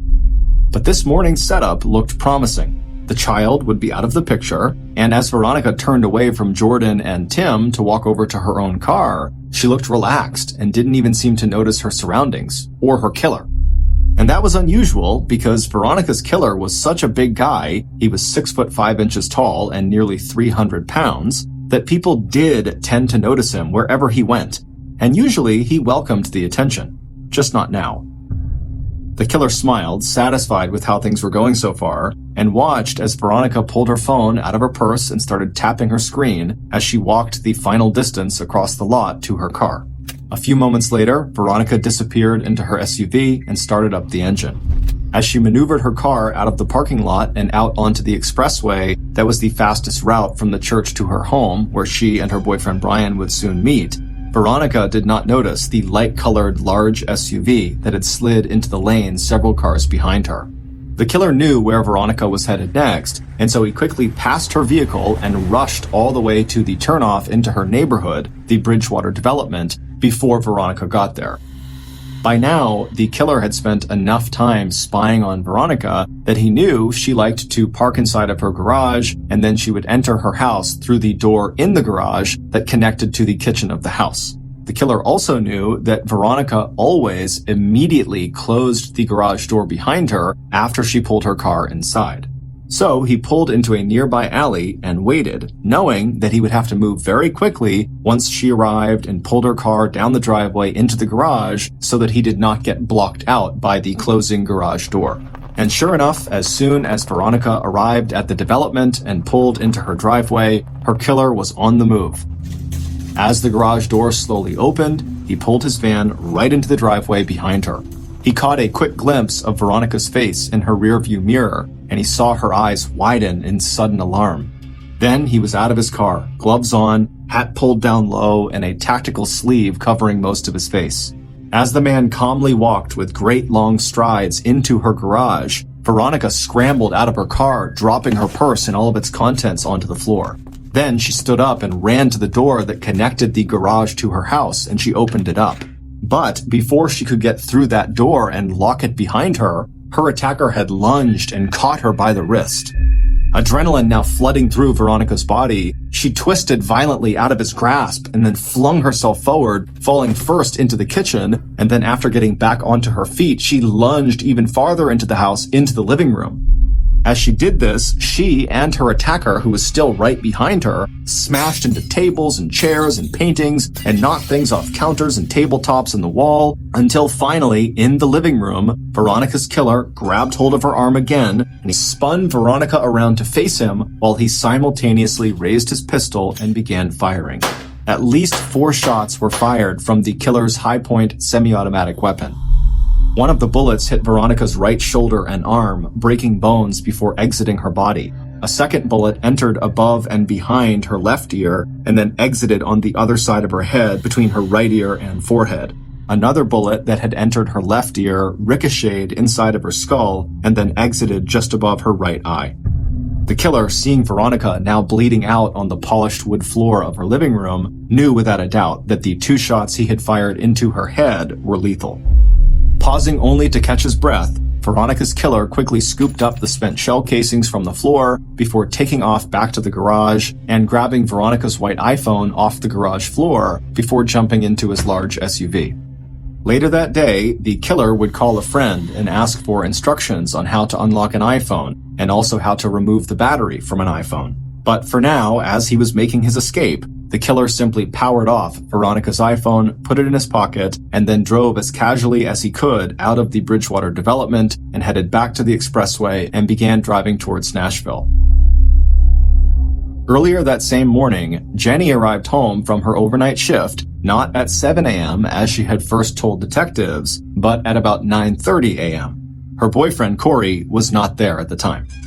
Tired, Jenny immediately showered and then went right to bed. Because she lived with roommates that she did not entirely trust, Jenny actually kept her handbag with her in the bed as she slept. It contained her wallet and her car keys. At some point that morning, shortly after Jenny had climbed into bed, Jenny woke up to find Corey bending over her. When he kissed her and told her he was going out for a little while, she wondered sleepily if he was also slipping his hand under her covers to grab the keys to her minivan. But since her only concern at the moment was just to go back to sleep, Jenny turned over again and closed her eyes. She didn't wake up again until mid-afternoon. That was when Corey woke her and told her he wanted to take her out to an early dinner at a restaurant near Nashville called TGI Fridays. They got into Corey's car, a champagne-colored Cadillac Escalade with a vanity license plate that read Big Man, and headed off for their evening out. At some point along the way, a thin white phone slipped off the console of Corey's Escalade and landed on the floor. Jenny leaned down, picked up the iPhone, and put it back on the console next to the black Android phone that she recognized as Corey's. She didn't ask him where the white phone had come from. Jenny knew that Corey had all kinds of business dealings with all kinds of people, and she suspected that some of that business and some of those people were pretty shady. It had been Corey, after all, who had convinced Jenny to steal her soon-to-be ex-husband's high-point 9mm handgun, along with plenty of ammunition, back in July. At the time, Corey said that Jenny might need it for protection, and she had been carrying it around ever since in the back of her minivan in a red-maroon lunch bag. Except that Jenny's ex had filed a stolen weapon report with police, and when Jenny had gone to look for the gun a few weeks ago, thinking she should just return it in case police decided to come question her about the missing weapon, the gun and the maroon bag had disappeared from her car. She'd asked Corey at the time if he'd taken it, since he sometimes borrowed her van and also helped her now and then take groceries out of the rear compartment, but he denied ever touching it. By the afternoon of the following day, Monday, August 30th, Corey was in a terrible mood. He told Jenny that police were after him for information about the recent murder of his business partner's wife and that they had impounded both his Cadillac Escalade and his cell phone. Corey told her that she really needed to help him out. Just to get the cops off of his back, he told them that he had been with her all day yesterday, and if police got in touch with her, that's what she should tell them. That he'd been at the apartment with her from 7 a.m. till they left the apartment together to go eat dinner at TGI Fridays. Jenny agreed because she knew this wasn't really a request, it was an order, and she knew better than to cross Corey when he was in one of his moods. But it wasn't until after police did talk to Jenny that evening outside of the strip mall, and she confirmed Corey's alibi, that Jenny started to feel uneasy and a little afraid about having done what Corey had told her to do. As details of Veronica's murder started being reported all over the news, Jenny thought again about that missing gun that she had taken from her ex and about that white iPhone she had seen in Corey's Escalade. And then things got even worse. It turned out that one of Corey's acquaintances had told police that Corey had asked him to clean a high-point pistol for Corey and that Corey had brought the weapon to him inside of a maroon lunch bag. And shortly after that development, Jenny had overheard Corey making plans to leave the United States for Barbados, an island country in the West Indies. Worried that she was about to get caught in the middle of a legal mess, and increasingly afraid that Corey was the person who had taken that gun out of her minivan, Jenny decided she had to come clean to police about Corey's alibi. So on September 11th, Jenny called the Metropolitan Nashville Police and told Detectives Injachok and Crumby the truth about Corey's alibi. That on the morning of Sunday, August 29th, Jenny had no idea where Corey was between 7 a.m. and mid-afternoon when he woke her up to bring her to TGI Fridays. After this admission, Jenny agreed to fully cooperate with police. She also agreed to a DNA swab and allowed police to examine her phone. And police quickly ruled Jenny herself out as a suspect since her phone was nowhere near the crime scene when Veronica was murdered. But what Jenny didn't know when she called the detectives to tell the truth was that the police had actually already come to the conclusion that Corey had to be the killer. According to the phone forensics expert from the Tennessee Bureau of Investigation, on the day of Veronica's murder, even though her phone had been powered off, they were able to track its position. And on that day, after her death, Veronica's white iPhone followed the exact same track as another phone, and that phone was Corey's black Android. It would turn out Jenny's suspicions were correct. Corey had indeed taken the gun from the back of her minivan, and he had used that gun to kill Veronica Boza. He would be arrested on September 21st, 23 days after the murder. But that was not the end of this murder investigation, because police were about to uncover one final unbelievable twist to the Veronica Boza homicide, which was literally the kind of thing you would expect to see in a movie. It would turn out Corey was not Veronica's only killer.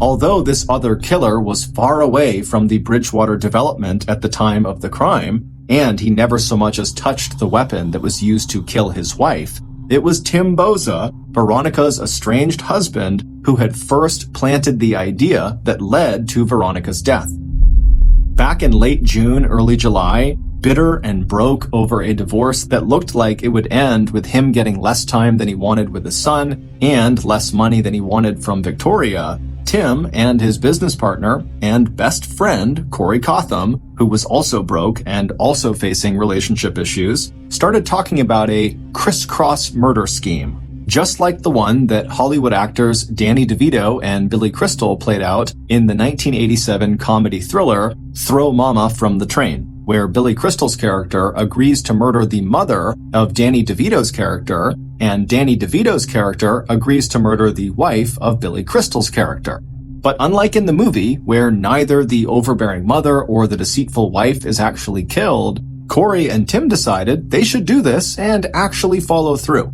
The plan was that Corey would kill Veronica for Tim, which he did, and in exchange, Tim would kill the ex-husband of one of Corey's girlfriends for Corey. However, Tim did not get a chance to commit that murder before they were caught. And although Tim later denied that the two men had any kind of formal agreement to carry out either murder, investigators would go on to find plenty of evidence to the contrary, at least when it came to the murder of Tim's wife, Veronica. That evidence included the 13 phone calls that Tim and Corey exchanged on the day Veronica was killed, along with several text messages in which the men planned the murder. And just after the murder, Tim got an update from Corey saying, quote, "It's done." It would turn out that in addition to just wanting their respective kill targets erased because of the trouble they were apparently causing them, both men, Corey and Tim, had a big financial motive to carry out the murders. Specifically, the murder of Veronica. Corey expected to be paid $35,000 for killing Veronica, and Tim, who knew if Veronica was killed before their divorce finalized, would be the beneficiary of his wife's $550,000 life insurance policy. The Boza's financial planner later testified that on the day of Veronica's funeral, Tim had approached him immediately after, asking when Tim could expect that life insurance payout. In February of 2012, Corey Cotham was convicted of first-degree premeditated murder and, quote, especially aggravated robbery, and was sentenced to life without parole plus 25 years. 6 months later, in October, Tim, who had testified against Corey at Corey's earlier trial, was sentenced to life in prison as well, but with the possibility of parole after 51 years. As of 2021, Veronica and Tim's son, Jordan, was living with an aunt in Tennessee and was going to college.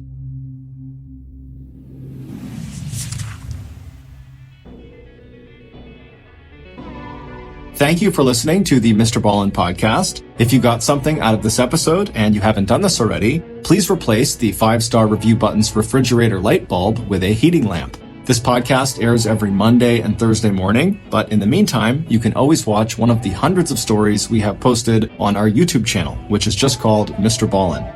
We also now have a registered 501c3 charitable organization called the Mr. Ballen Foundation that makes it as easy as possible for you to join me, my family, and my team in supporting those whose lives have been most impacted by violent and heinous crimes.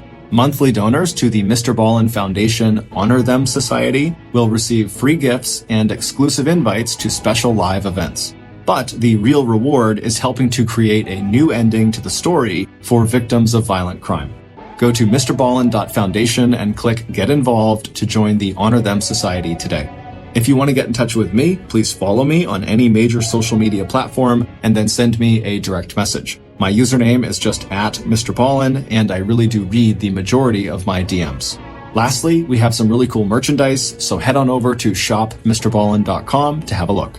So that's going to do it. I really appreciate your support. Until next time, see ya.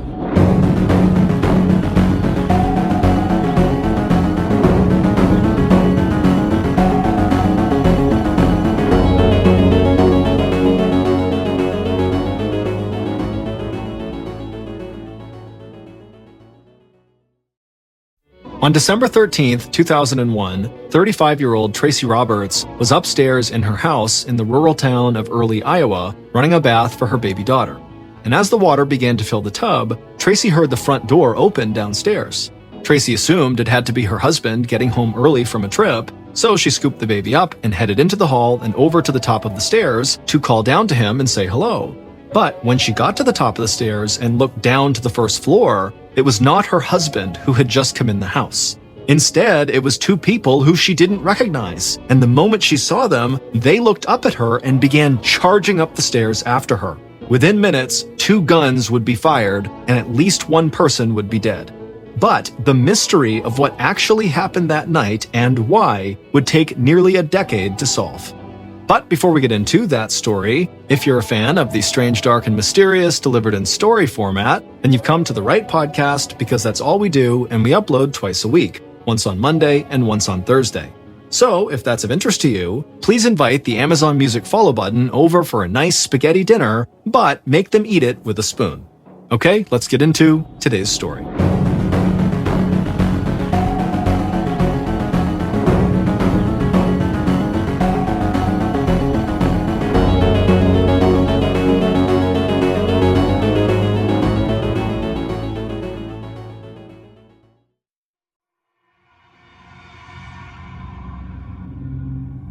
On the afternoon of December 13th, 2001, 35-year-old Tracy Roberts was making tea in the kitchen of her beautiful 2-story Victorian-style house in the rural town of Early, Iowa. Tracy's husband, Michael, had been out of town on business for a week, so Tracy had been on her own, taking care of her 3 kids, and she felt like she'd barely had a moment to breathe. But now, her 11-year-old son was at school, and her 3-year-old son and baby daughter were both napping, so she finally had a minute to herself. The teapot whistled, so Tracy grabbed a tea bag, put it in her cup, and poured in the hot water. Then she poured in some milk, grabbed a spoon to stir it with, and sat down at the kitchen table. But before she could even take a sip, there was a knock at the door. Tracy shouted, "Come in," and then got up from the table. Tracy had spent most of her life in Chicago, Illinois, and moving from a huge city like Chicago to Early, Iowa, a town of 500 people where no one even locked their doors, had taken her a while to get used to. But after 3 years of living in Early, she'd really started to love the peace and security that came with it. Tracy walked through a large living room with hardwood floors, and when she arrived at her front door, she saw a 20-year-old man named Dustin Wade standing there. Dustin was 5 foot 7 inches tall and skinny, and he was wearing jeans, a t-shirt, and a brown leather jacket.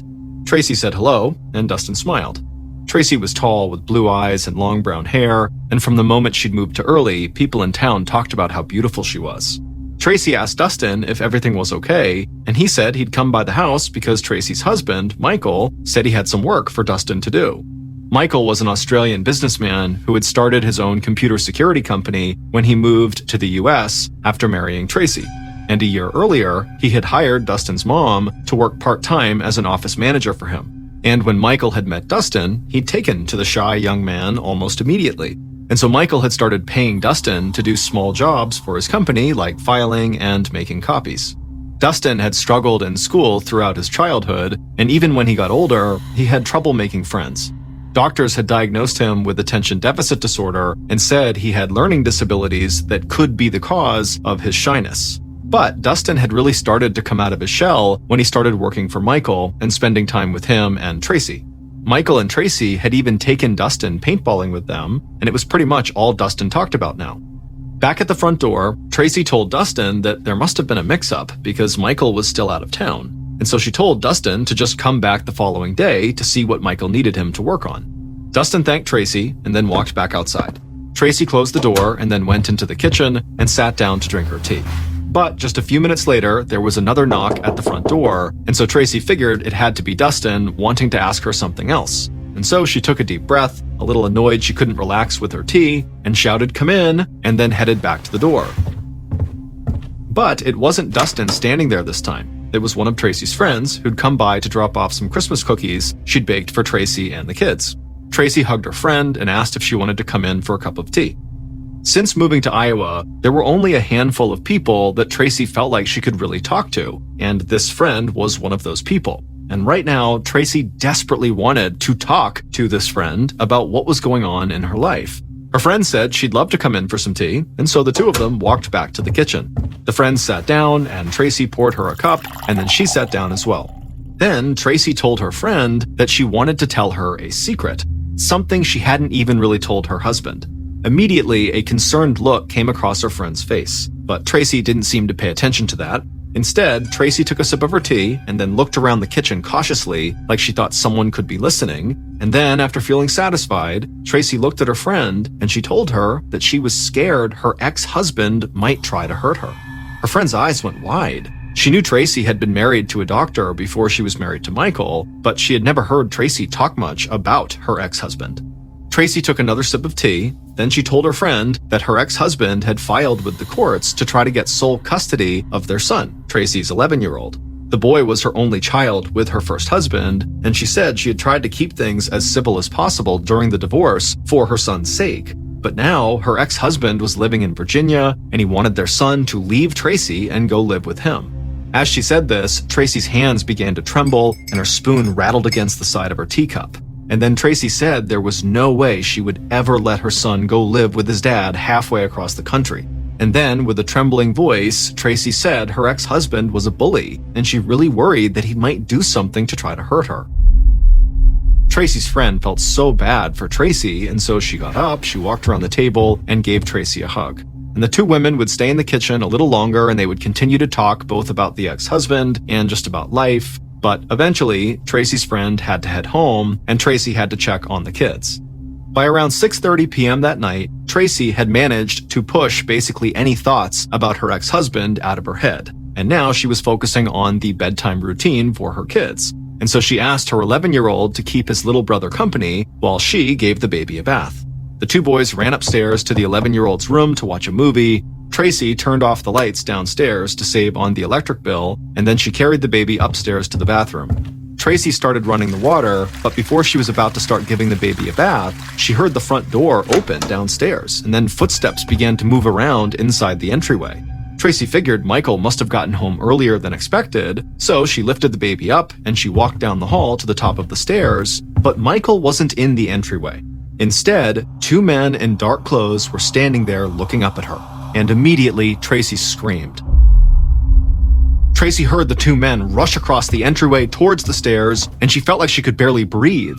The first floor of the house was pitch black, so she couldn't really see who the men were, but she knew they were there to hurt her and her kids. So Tracy clutched the baby close to her chest, and she yelled for her oldest son, then she ran down the hall towards the boy's bedroom and got there just as the 11-year-old opened the door. The boy was confused and scared by his mother's screams, but Tracy didn't have time to explain. She could hear the footsteps of the men on the stairs. So she handed the baby to her son, told him to go back into the room, lock the door, and protect his brother and sister at all costs. The boy was about to cry, but he took his baby sister in his arms. He went back into his room, slammed the door shut, and locked it just as his mom said to do.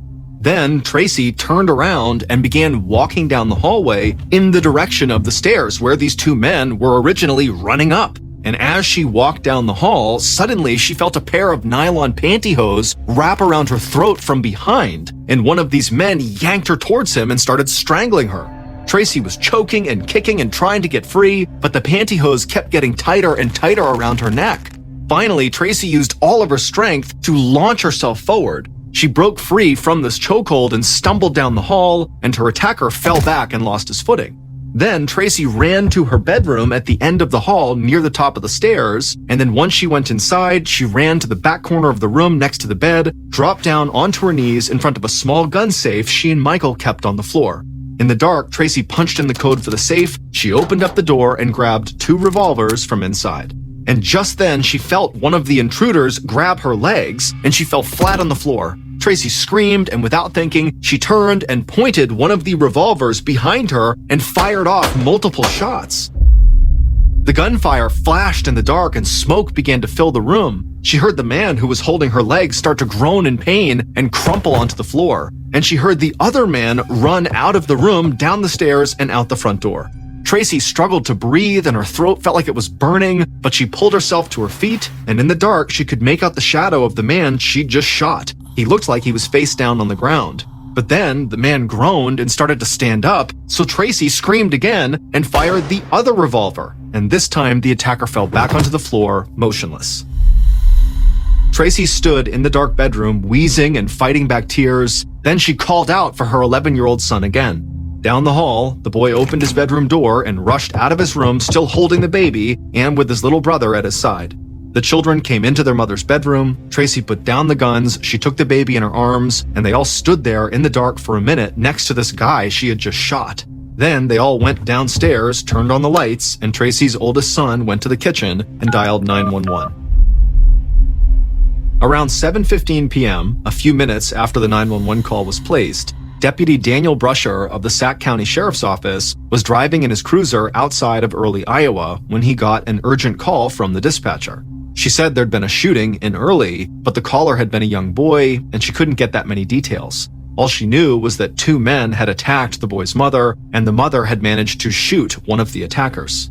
Deputy Brusher said he was on his way and told her to make sure if the ambulance got there before him that nobody went inside until police had cleared the area, because for all he knew, there might still be a shooter inside of the house. Then Brusher flipped on his sirens, hit the gas, and sped down a country road toward Tracy's house. On his way, he called for backup from the sheriff's department, local Early police, and the state police. And about 10 minutes later, he arrived outside the beautiful Victorian-style home, turned off the sirens, and parked his car on the driveway behind an old white sedan. An ambulance was parked nearby, but the EMTs had heeded his warning and had not gone inside yet. Deputy Brusher took a deep breath. This type of call was not something he was used to. Break-ins and shootings just did not happen in Early. So he was nervous, but he knew at least one child, the boy who had called 911, was inside the house, so he needed to act fast and get the child to safety. Brusher stepped out of his car and felt the cold winter air against his face. He steadied himself, drew his gun, and crept towards the house. He could feel his heart beating fast, but he tried to stay calm and focused. Then, as he was approaching, he saw the front door of the house open, and he tightened his grip on his weapon. But a stunned look came across his face when he saw Tracy and her 3 kids calmly walk out of the house. Brusher yelled at Tracy for her and the kids to get behind him as fast as they could, but Tracy said the house was safe now. Brusher was obviously reassured to hear that, but he still yelled for her to get away from the door. So Tracy did as she was told, and she walked with the kids towards the deputy, and he rushed over to meet them. He saw right away there was a red bruise across Tracy's throat, but at least at first glance, she seemed okay and the kids seemed to be unharmed. Then Tracy looked at Brusher and told him that one of the men who attacked her had run off, and the other one was dead in an upstairs bedroom because she said she had killed him. Brusher told her to stay there and then signaled for the EMTs to come over and look at Tracy's injury as well as the kids. Then Brusher walked up to the front door of the house. He still wasn't sure what was going on inside, so he kept his weapon drawn, and he moved carefully and slowly. Once he was inside, he made his way up the stairs, and when he reached the hall, he could smell gunpowder in the air. And as he got closer to Tracy's bedroom, the smell got stronger. Brusher stepped into her bedroom and flipped on the light, and on the ground, he saw a man lying on his chest with his face slightly turned out. There was a wide pool of blood that surrounded the body, and it looked like it was starting to seep into the cracks of the hardwood floors. Brusher crossed the room to the body and crouched down beside it, and after feeling for a pulse and not finding one, he noticed there was a wallet in the back pocket of the dead man's jeans. So Brusher grabbed the wallet and pulled out a driver's license. He looked at the photo on the license and then held it up next to the man's face. And clearly, the license belonged to the dead man. The dead man's name was Dustin Wade, the same Dustin Wade who had been working for Tracy's husband. The scene in the bedroom totally shocked Deputy Brusher. The amount of blood on the floor and the multiple bullet wounds on the body were beyond anything he'd seen before. But he shook it off because he had work to do. There had been 2 intruders in the house, and now the other one was presumably on the run somewhere in town. Brusher contacted all levels of law enforcement in the area and let them know that one of Tracy's attackers had fled the scene and was likely in the area, but he had no physical description of the suspect. Then Brusher walked out of the bedroom, headed downstairs, and stepped outside. He walked over to one of the EMTs on the scene and asked if the kids were okay, and the EMT said none of them had been injured, at which point Brusher let out a sigh of relief. Members of the medical team were still looking over the wound on Tracy's throat, but during their medical exam, she was still able to give Brusher a more detailed account of what had happened. But when Tracy said she was still having trouble breathing, the EMTs said they needed to get her to the hospital to make sure she hadn't suffered any internal damage when she was being strangled. So Brusher told Tracy once she was feeling up to it, the police would follow up with her.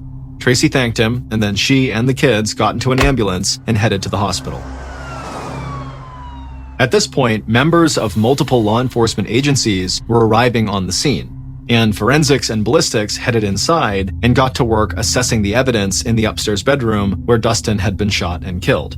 And while they did that, Brusher and officers from the sheriff's department walked the grounds to see if there were any clues that might lead them to the second attacker. But while they were searching, Brusher heard a car suddenly come screeching to a halt in front of the house. A short woman in her 40s stepped out of the car. It was Dustin's mother. She was shaking and she had a frantic look on her face, and she began yelling, "Is my son here? Is Dustin here?" Brusher walked over to Dustin's mother and tried to calm her down. He had hoped they'd have more time before word spread, but in a town that small, it was impossible to keep something like this secret for very long. Then Dustin's mother pointed at the old white sedan in the driveway. She said it was Dustin's car and she needed to know if he was there. Brusher nodded, but the look in his eyes gave something away, because immediately Dustin's mother asked if her son was dead. And in a soft voice, Brusher said, yes. Dustin's mother started sobbing and wailing, and her head fell on Brusher's shoulder, and through tears, she asked if she could go inside and hold him. Brusher felt sick. No matter what had happened in that bedroom, he couldn't imagine the pain this mother was going through right now. He put his hands on her shoulders and told her he was so sorry, but she could not go inside. Then he helped her back to her car and told her that the best thing she could do right now was just go home and he would come talk to her as soon as he could. As Brusher was speaking to Dustin's mother, one of the local early police officers who knew Dustin's mother came over to talk to her as well, and after a few minutes, they had convinced her to head back home.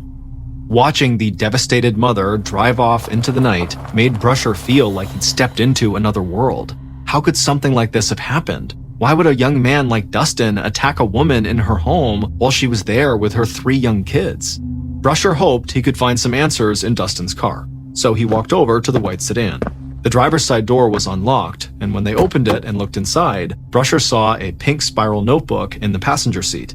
He reached across the car, grabbed the notebook, opened it, and started reading, and a look of complete shock came across his face. The handwriting was sloppy, but Brusher could still make out what was written on the first page. Dustin had written out a confession saying he was going to go kill Tracy, but the attack wasn't personal. Instead, Dustin had written that he was going to murder Tracy because her ex-husband had paid him to do it.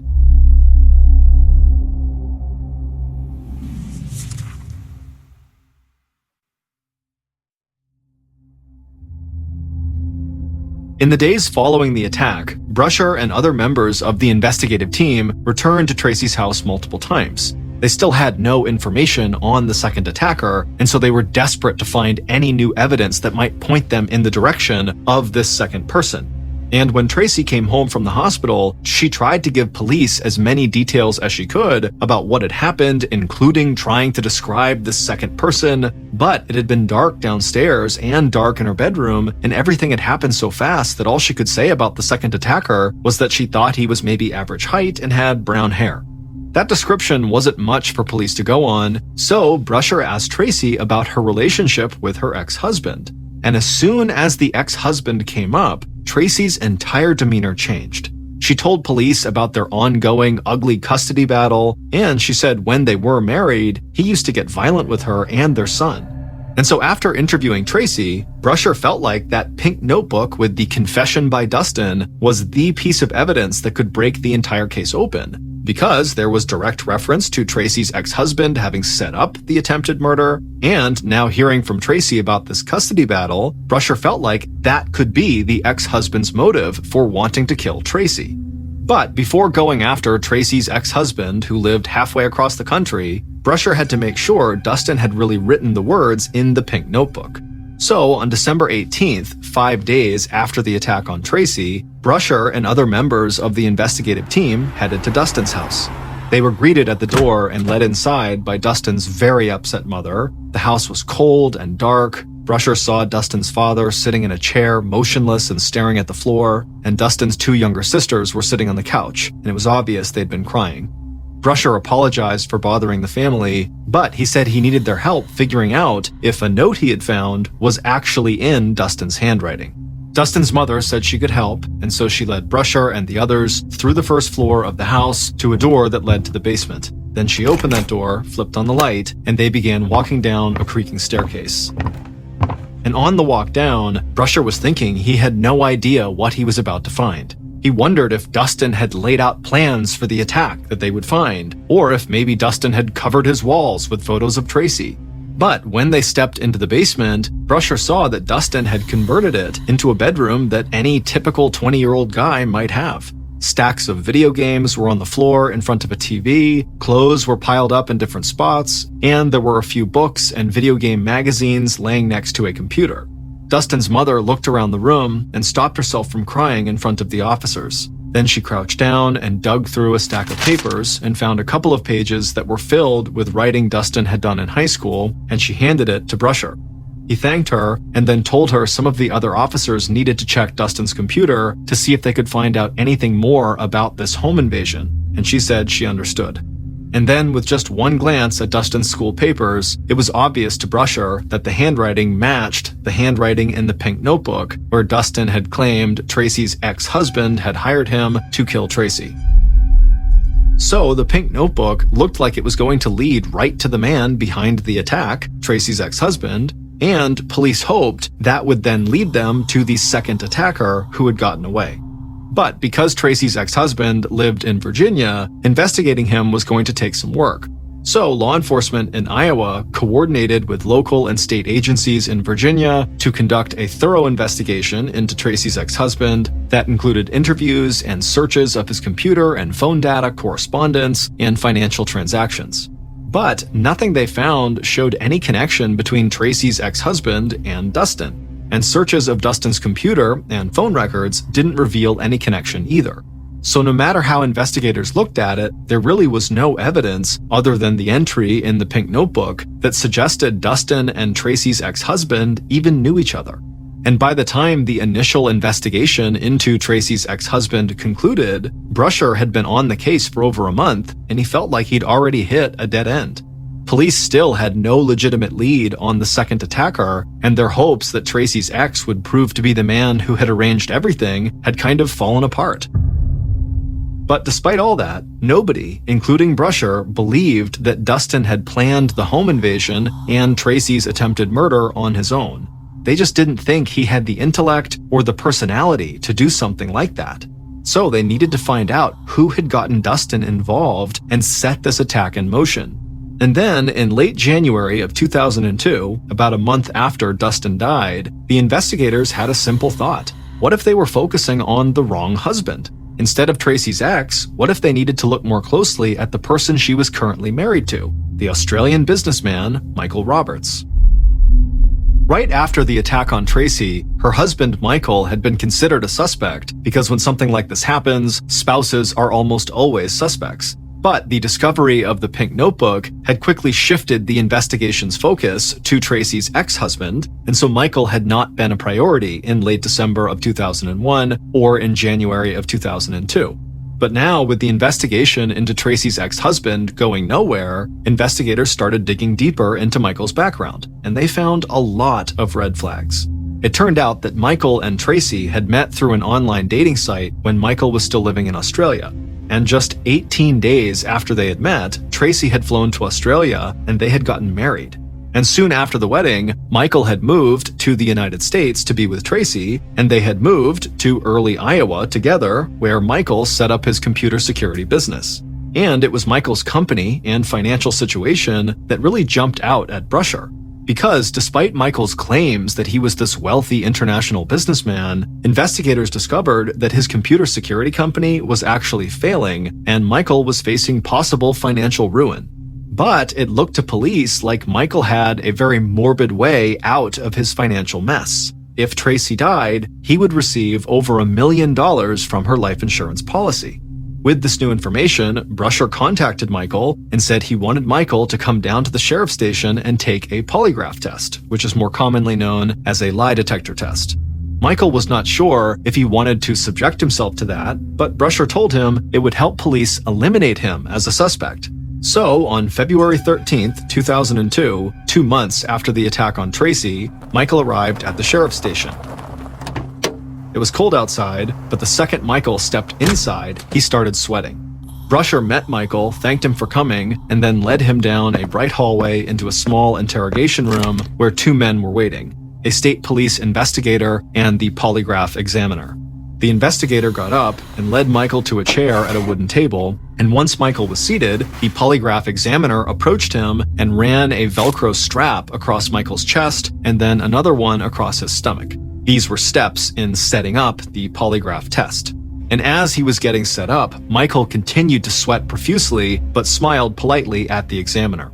Then the examiner wrapped a blood pressure cuff around Michael's right upper arm and connected 2 small metal finger plates to his index and ring fingers on his left hand.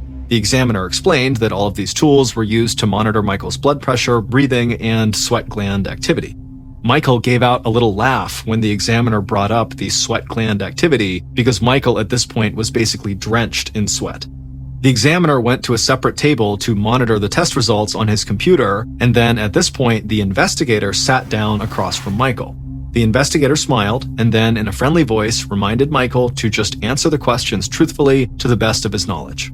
They checked to make sure the polygraph machine was working, and then the investigator launched into a series of questions about the night Tracy was attacked. He asked Michael about his relationship with his wife, his relationship with the dead man Dustin, and about his work and financial situation. The investigator's voice remained calm and steady throughout the questioning, but Michael struggled with some of the questions about the night of the attack, like he couldn't think straight. And as the test went on, Michael began acting more and more uncomfortable and the sweat kept pouring down his face.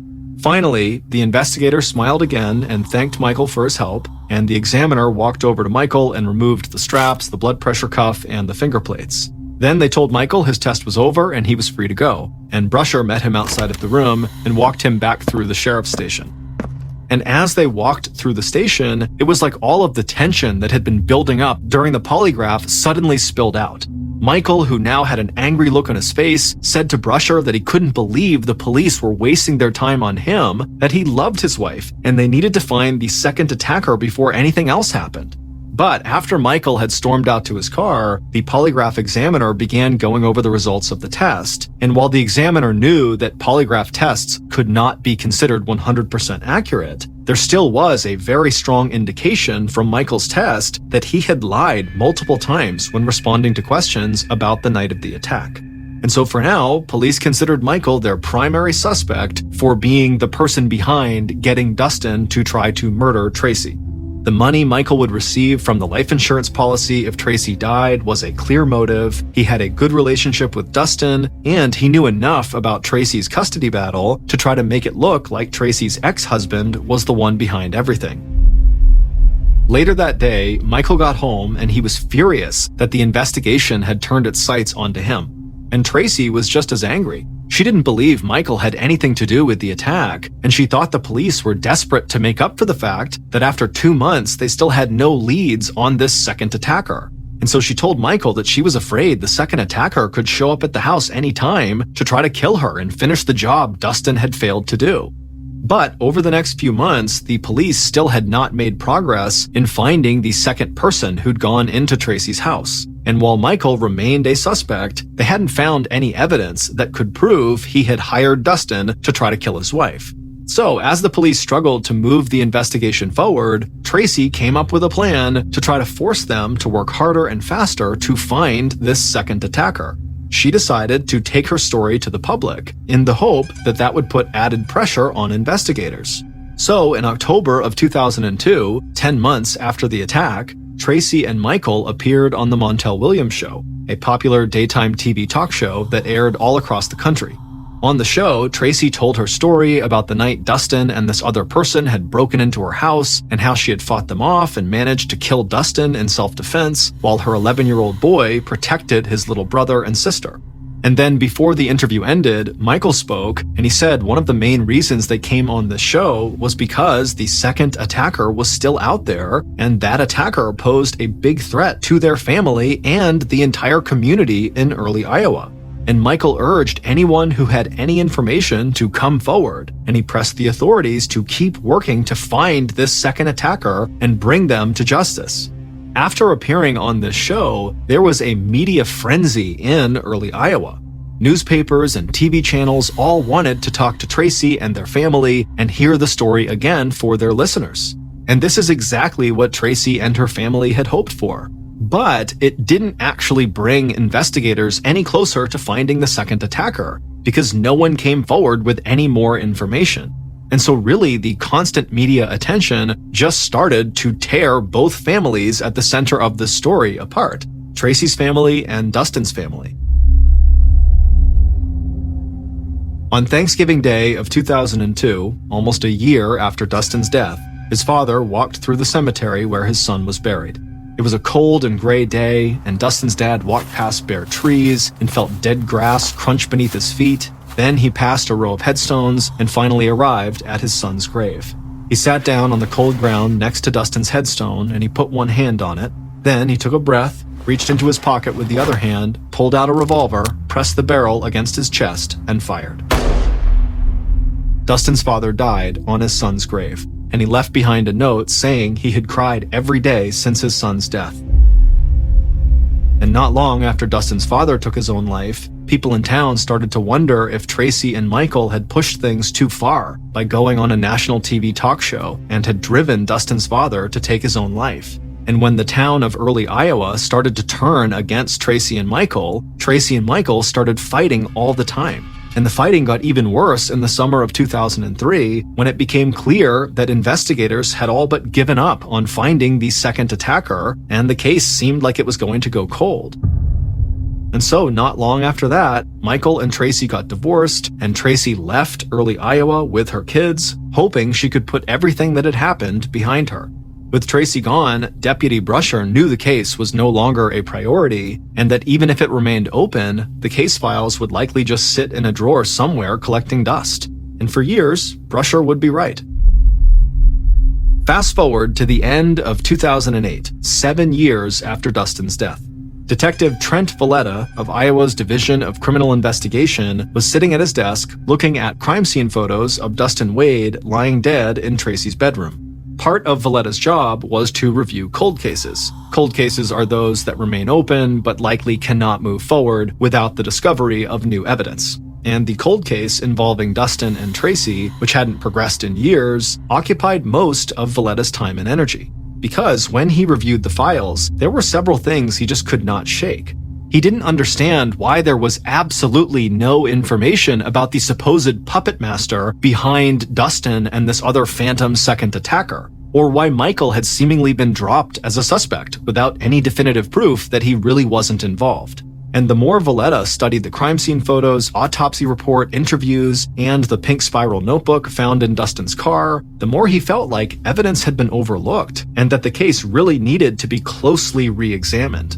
But Valletta knew he would need to have something far more concrete than just his feelings about the case to get the resources and manpower needed to remount a full investigation.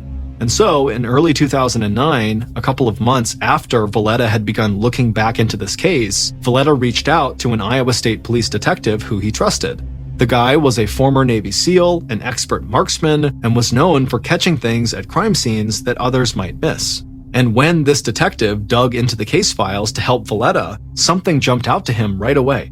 And what he saw would give Valletta enough new information to convince his bosses to fully reopen and reinvestigate this case. And once they did that, Valletta was able to find the so-called puppet master who had planned everything on the night that Dustin Wade showed up at Tracy Roberts' house. Based on new information discovered after Valletta and the other detectives started reviewing the case, evidence found at the crime scene, and interviews conducted throughout the investigation, here is a reconstruction of what police believe actually happened on the night Dustin Wade died, December 13th, 2001. On the evening of December 13th, Dustin pulled his white sedan into the driveway of a home in a suburban neighborhood. He stepped out of the car, walked up to the front door, and knocked.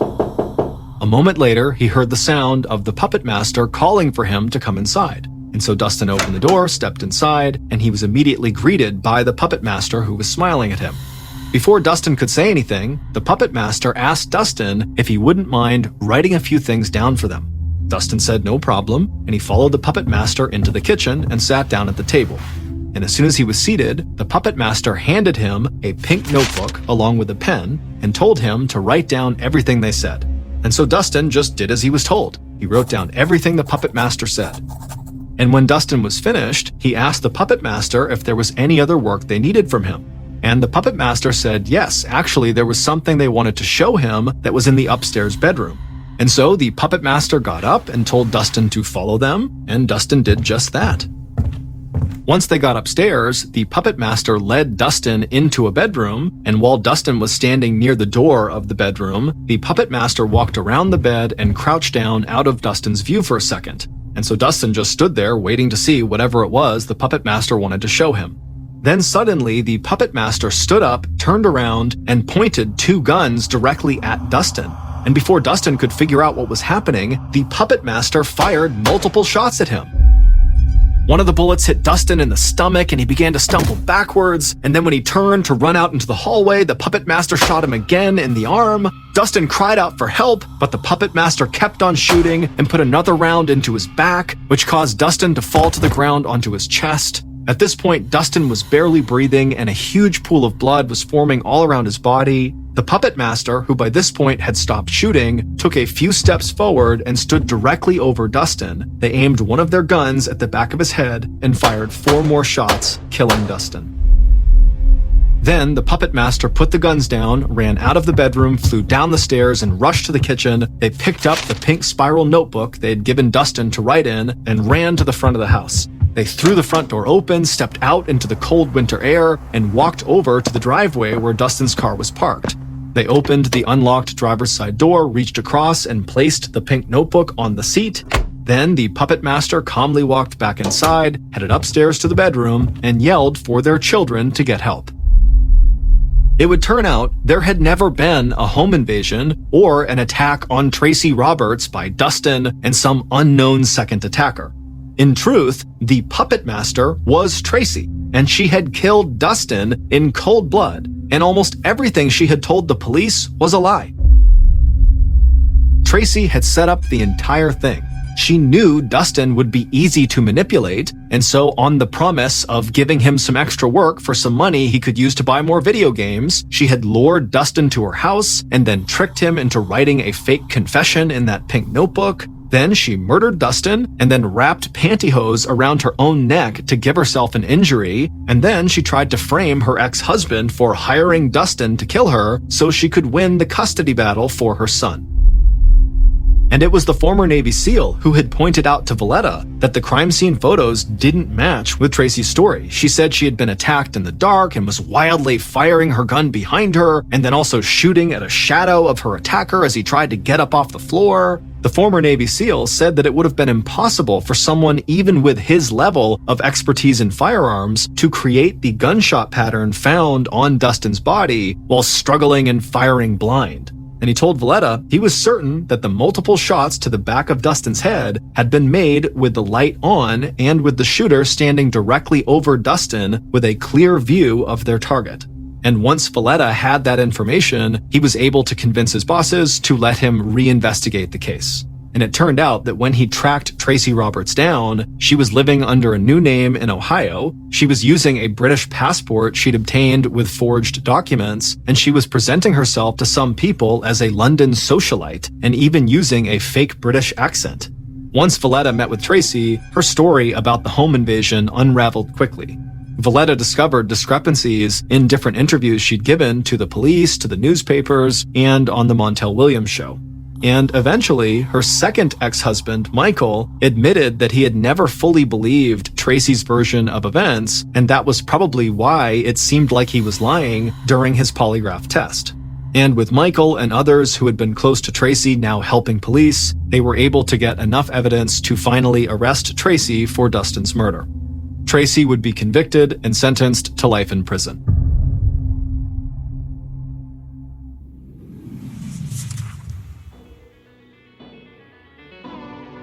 Thank you for listening to the Mr. Ballen podcast. If you enjoyed today's story, be sure to check out our YouTube channel, just called Mr. Ballen, where we have hundreds more stories just like this one, many of which are only available on YouTube.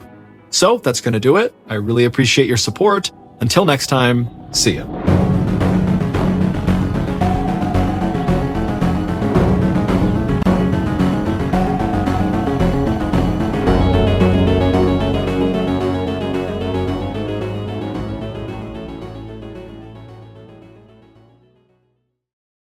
Today's podcast features 3 stories that will make you never want to go swimming again.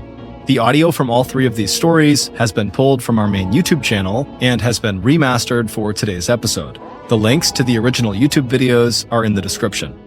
The first story you'll hear is called What Lies Beneath, and it's about a group of kids who ran into something horrifying in a hospital basement. The second story you'll hear is called What Lurks Below, and it's about one of the most dangerous jobs in the world. And the third and final story you'll hear is called Thalassophobia, and it's about a predator in the deep ocean that came up just to say hi. But before we get into today's stories, if you're a fan of the strange, dark, and mysterious delivered in story format, then you've come to the right podcast, because that's all we do, and we upload twice a week, once on Monday and once on Thursday. So if that's of interest to you, please get on a crowded elevator with the Amazon Music follow button, and at some point, turn to face them, cover your nose, and say out loud, "Was that you?" Okay, let's get into our first story called What Lies Beneath.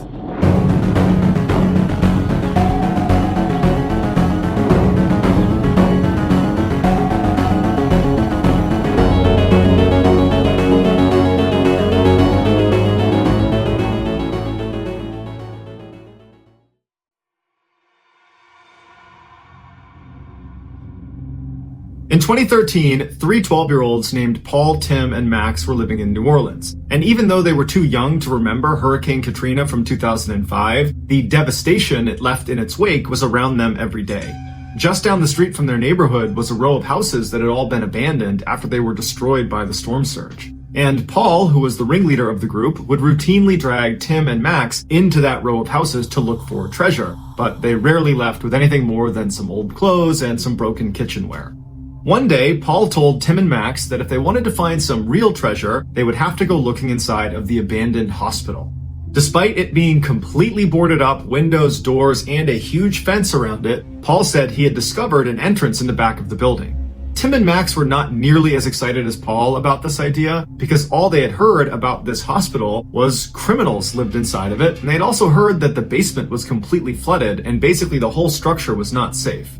But Paul was really convincing because he told them they were being babies. And so they said, okay, well, we'll go with you then. So the boys drove their bikes the couple of miles over to where this hospital was, and they eventually reached the big chain link fence that surrounded the entire property with no trespassing signs all over it. Behind the fence, they saw this ominous entrance into this underground parking garage that even from the street level, you could look down and clearly see it was totally flooded with gross, stagnant, dark water.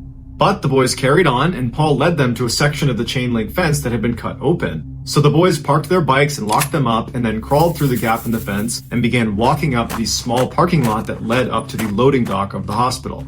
As they got closer, Paul pointed to a shed that was situated right underneath a broken out window on the second floor, and it was immediately clear that people were using the shed to climb up and through that window. Paul was the first one to climb onto the shed, and then from there he jumped up and grabbed the ledge of the broken window and hoisted himself up and then very carefully climbed through. Once he got through, he turned around and yelled for the boys to come up.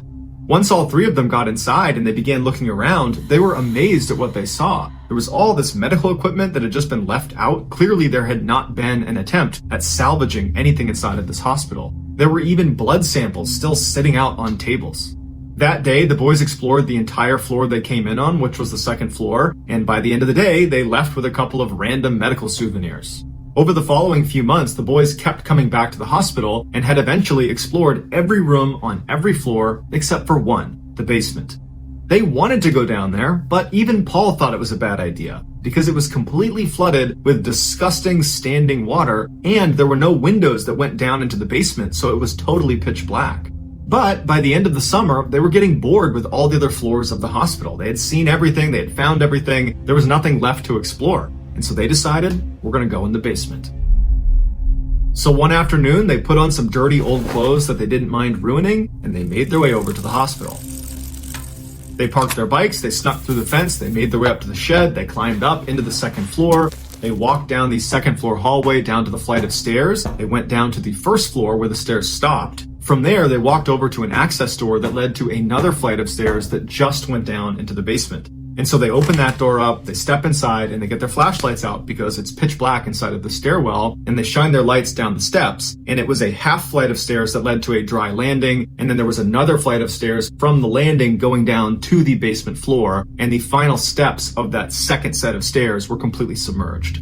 So with their flashlights up, they walk down the first flight of stairs to the landing, they turn around and they stop and they shine their light into the basement. And what they see is just deep, dark, murky, standing water. And from their perspective, the basement was not some huge, sprawling, open space like you would imagine. Instead, they were looking down at a wall because there was this hallway that ran perpendicular to the stairs. And so it went all the way to the right and all the way to the left, but they couldn't see down either of them. They could only see basically the landing of the stairs. In order to look down the hall, they would need to go into the water and walk a few feet into the hall.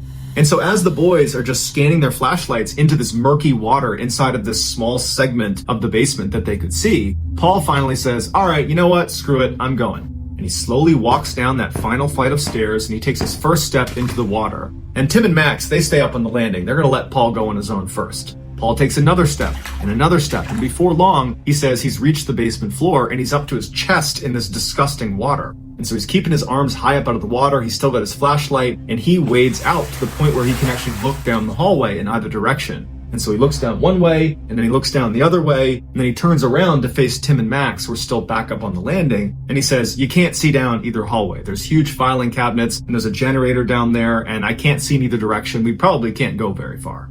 At this point, Tim and Max feel compelled to go down there with their friend, and so they walk down that final flight of stairs into the water, and they wade their way over next to Paul, at which point they shine their lights down the hall, and sure enough, they basically can't see anything past maybe 5 or 6 meters down each hallway. As the boys were standing in the middle of the hallway, not making any moves in either direction, they suddenly hear something down the far right side of the hallway. And they shine their lights and they realize their view's completely obstructed, and whatever's made this sound, they can't see it. It's blocked by the generator and the filing cabinet.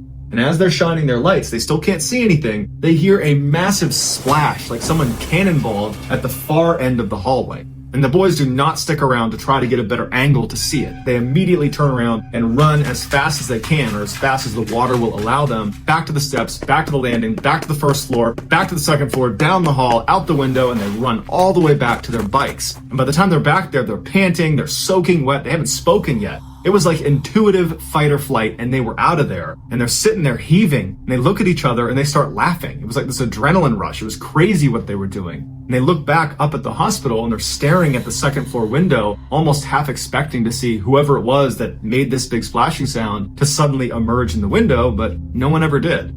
And after about an hour of just staring at the hospital and seeing no activity whatsoever, they convinced themselves that whatever they heard down in that hallway was probably just something falling off a shelf, or maybe there's a bird down there, but whatever it was harmless. Eventually, Paul says to Tim and Max that they should totally go back in there and try to figure out what it was that made that sound. And initially, Tim and Max are like, I don't really want to do that. But eventually, after Paul called them babies enough times, they said, okay, fine, we'll go back in the hospital. And so they go back through the fence, they walk up the parking lot, they climb onto the second floor, they walk down the hall, they go down the stairs, they get to that access door that leads down into the basement, and before they just fling it open, Paul gets his flashlight up, he turns the handle and he opens the door just a little bit and looks inside to see if anybody's in there. And there isn't, so he opens the door the rest of the way, and he, Tim, and Max go inside. Once they're inside, they shine their light down to the landing and they can still see their wet footprints all over the steps. It's silence inside of the basement. They make their way down to the landing. They turn around, they shine the light into the water in the basement itself. And now the water is completely calm again. There's no motion. It's still completely quiet. And as they're standing there looking, it's clear all of them are hesitating. They don't want to go back into chest-deep, murky, stagnant water. And they also don't know what it was that made that sound. While they were outside, they're really confident it wasn't a big deal. But now that they're in this dark basement, it seemed a little bit more intimidating. And so Tim suggests they throw something into the water to try to get a reaction from whatever this thing is, if it's alive. But they didn't have anything to throw, and then Paul, out of nowhere, takes his flashlight and throws it into the water. And before Tim or Max could react to what he just did, they all just stopped and listened to see if that would cause a reaction from whatever it was down there. And as the flashlight sunk to the bottom and completely out of view because the water was so murky, there was no reaction down there. It was still completely silent. Paul turns to Tim and Max and says, the reason I threw it is now we have to go in because I have to get my flashlight. So Paul, along with Tim and Max, make their way down that final flight of stairs. They start walking into the water. They get all the way up to their chest in water, and they wade out until Paul is directly over the light. He can barely see it through the murky water, but he can clearly see it below him. And since he doesn't want to go under the water, he tried to use his feet to get the light up, but he couldn't do it. And so he looks at Tim and Max and he goes, I'm going under. He takes a deep breath and he goes under the water. He immediately hears the muffled screams of Tim and Max up on the surface, and as he's fumbling for his light, he feels one of them yank on his shirt to try to pull him up and out of the water. Paul manages to grab his flashlight, he comes out of the water, and he turns and he sees Tim and Max booking it for the stairs. And before he can even turn around and run after them, he realizes why they're running in the first place. To his right, he can hear the sound of something huge swimming up the hallway towards him. For a brief second, he raises his flashlight and shines it down the hall. And right at the filing cabinet, this dark silhouette that's in the water, that's lying horizontal in the water, is violently swimming up the hall towards him so fast there is a wake of water coming off of it.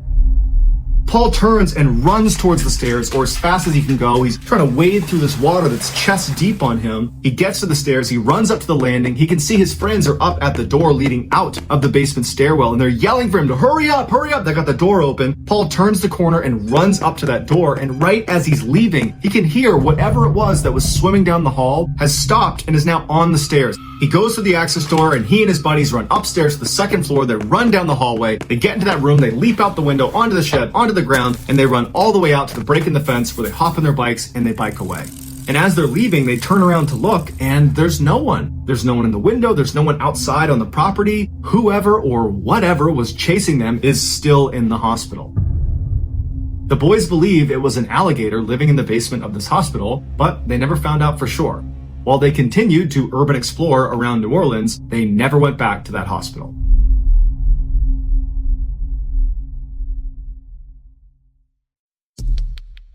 Our next story is called What Lurks Below.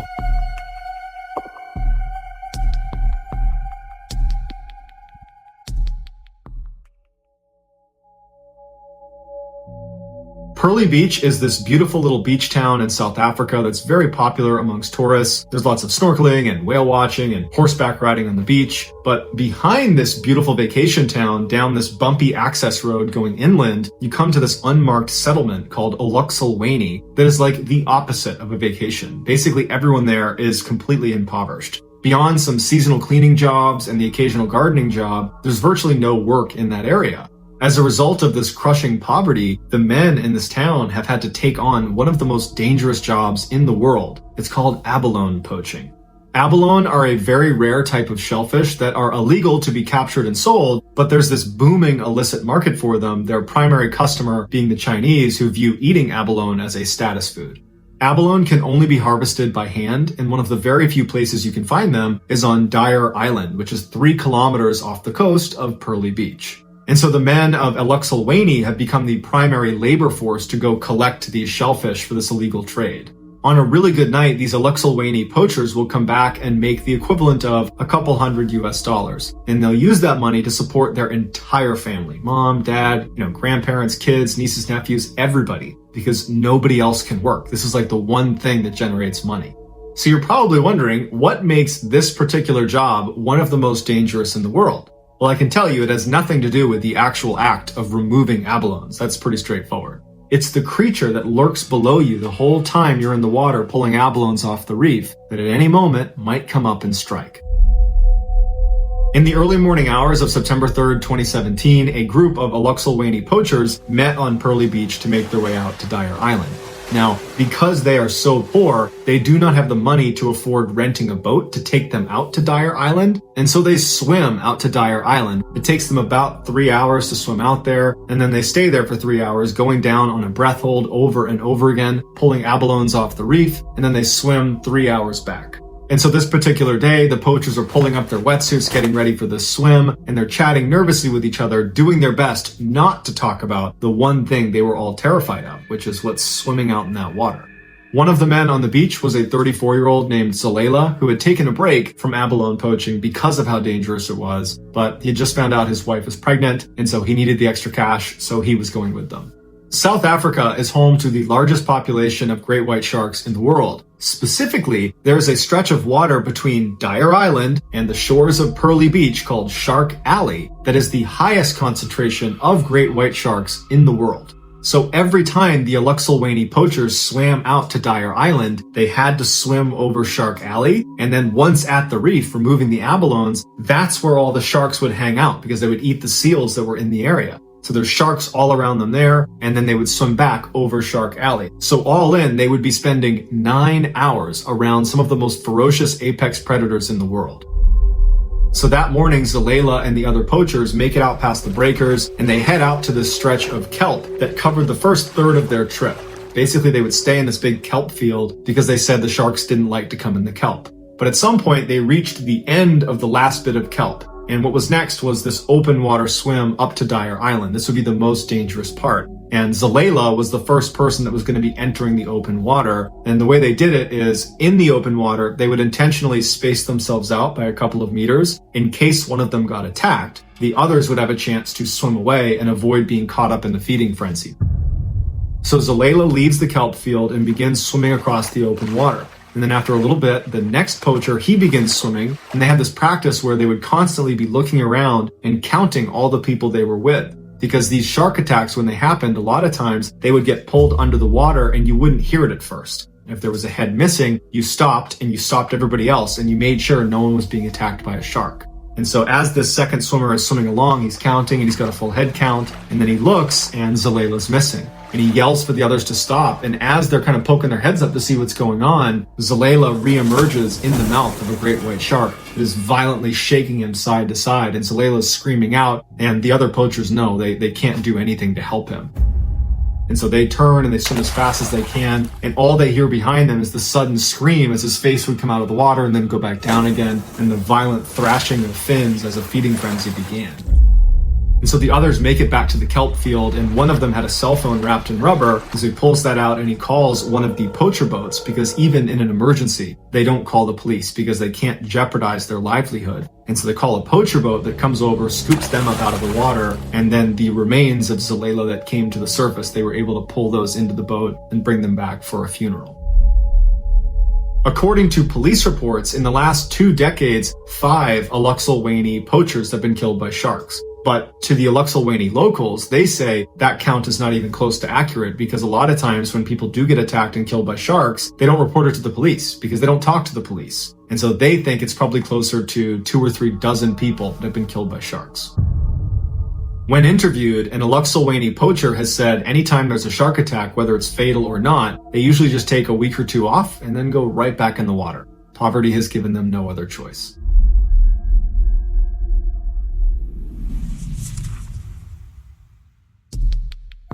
The next and final story of today's episode is called Thalassophobia.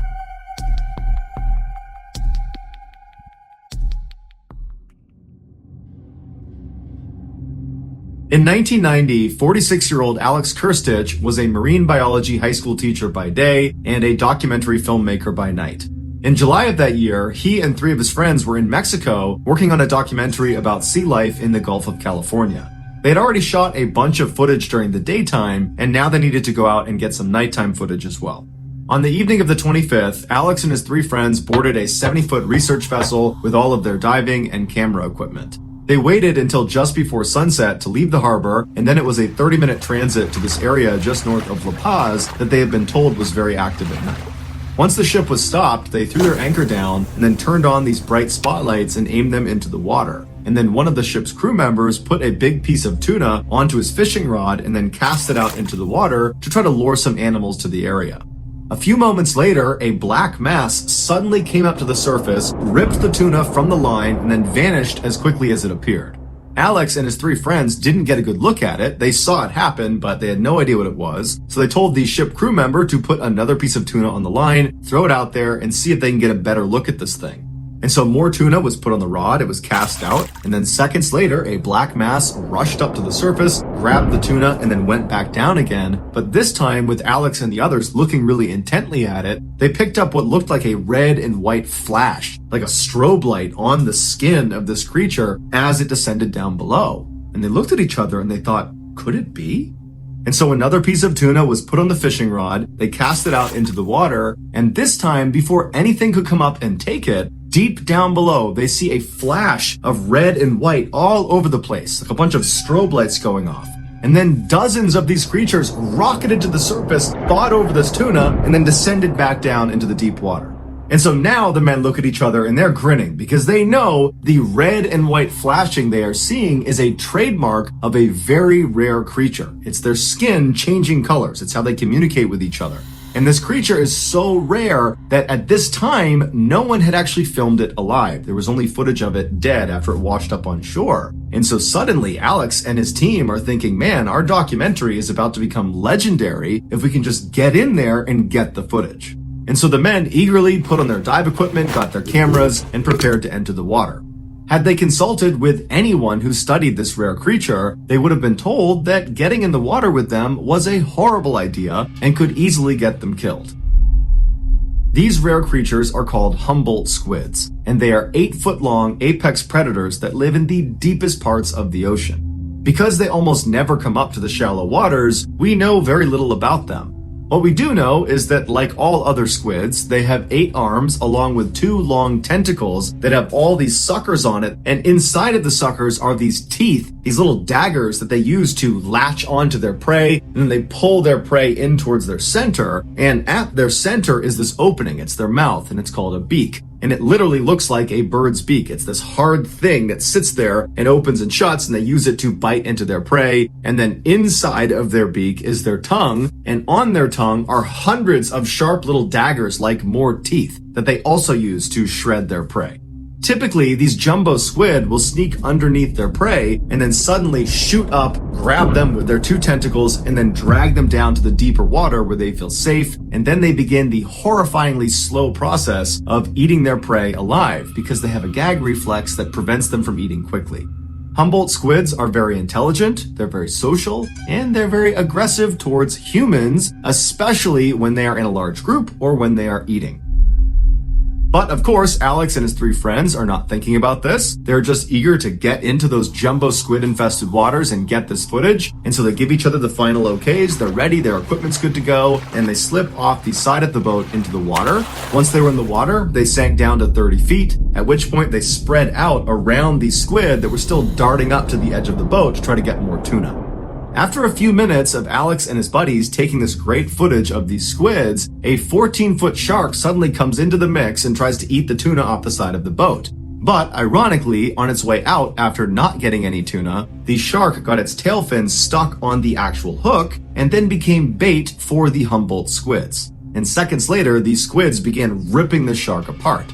And so Alex and his 3 friends decided to move closer to the drama to get some great footage. As Alex is right up next to this drama unfolding, he feels himself suddenly sinking in the water. And he's kind of fixated on getting the shot, so he's not really worried about why he's sinking. He's thinking maybe my buoyancy compensator's off, maybe my weights are too heavy. But when he looks down, he realizes in horror, a Humboldt squid has wrapped one of its tentacles around his right swim fin.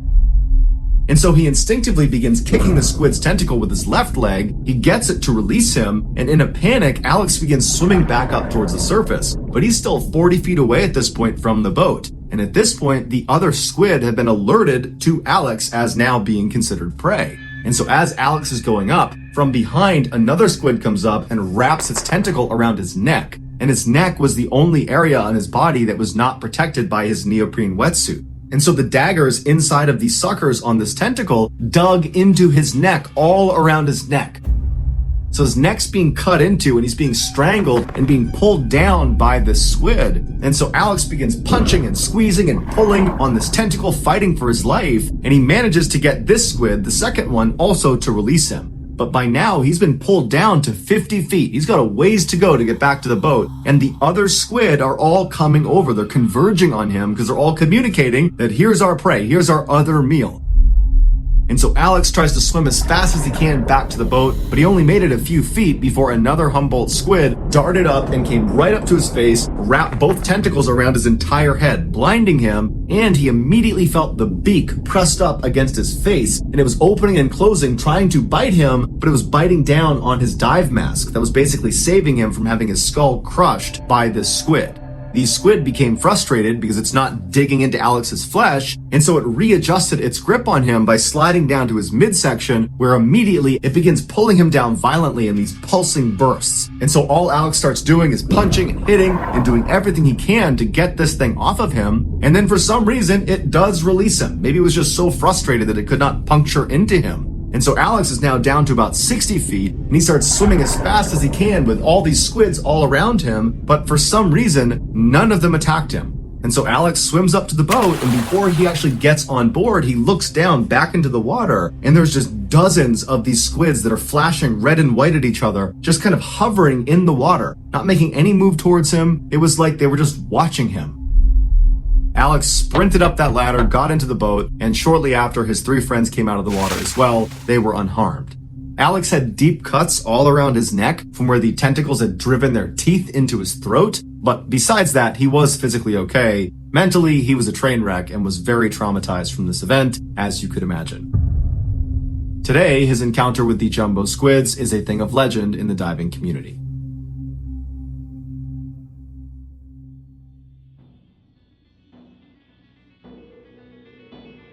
Thank you for listening to the Mr. Ballen podcast. If you got something out of this episode and you haven't done this already, please get on a crowded elevator with the Amazon Music follow button, and at some point, turn to face them, cover your nose, and say out loud, "Was that you?"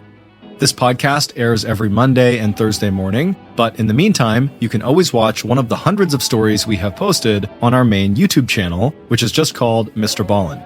We have a registered 501c3 charitable organization called the Mr. Ballen Foundation that honors and supports victims of violent crime as well as their families. Monthly donors to the Mr. Ballen Foundation Honor Them Society will receive free gifts and exclusive invites to special live events. Go to mrballen.foundation and click Get Involved to join the Honor Them Society today. If you want to get in touch with me, please follow me on any major social media platform and then send me a direct message. My username is just @MrBallen, and I really do read the majority of my DMs. If you want to check out our merch, join our Discord server, or just see what's going on at Ballen Studios, head on over to our brand new website, ballenstudios.com. So that's going to do it. I really appreciate your support. Until next time, see ya.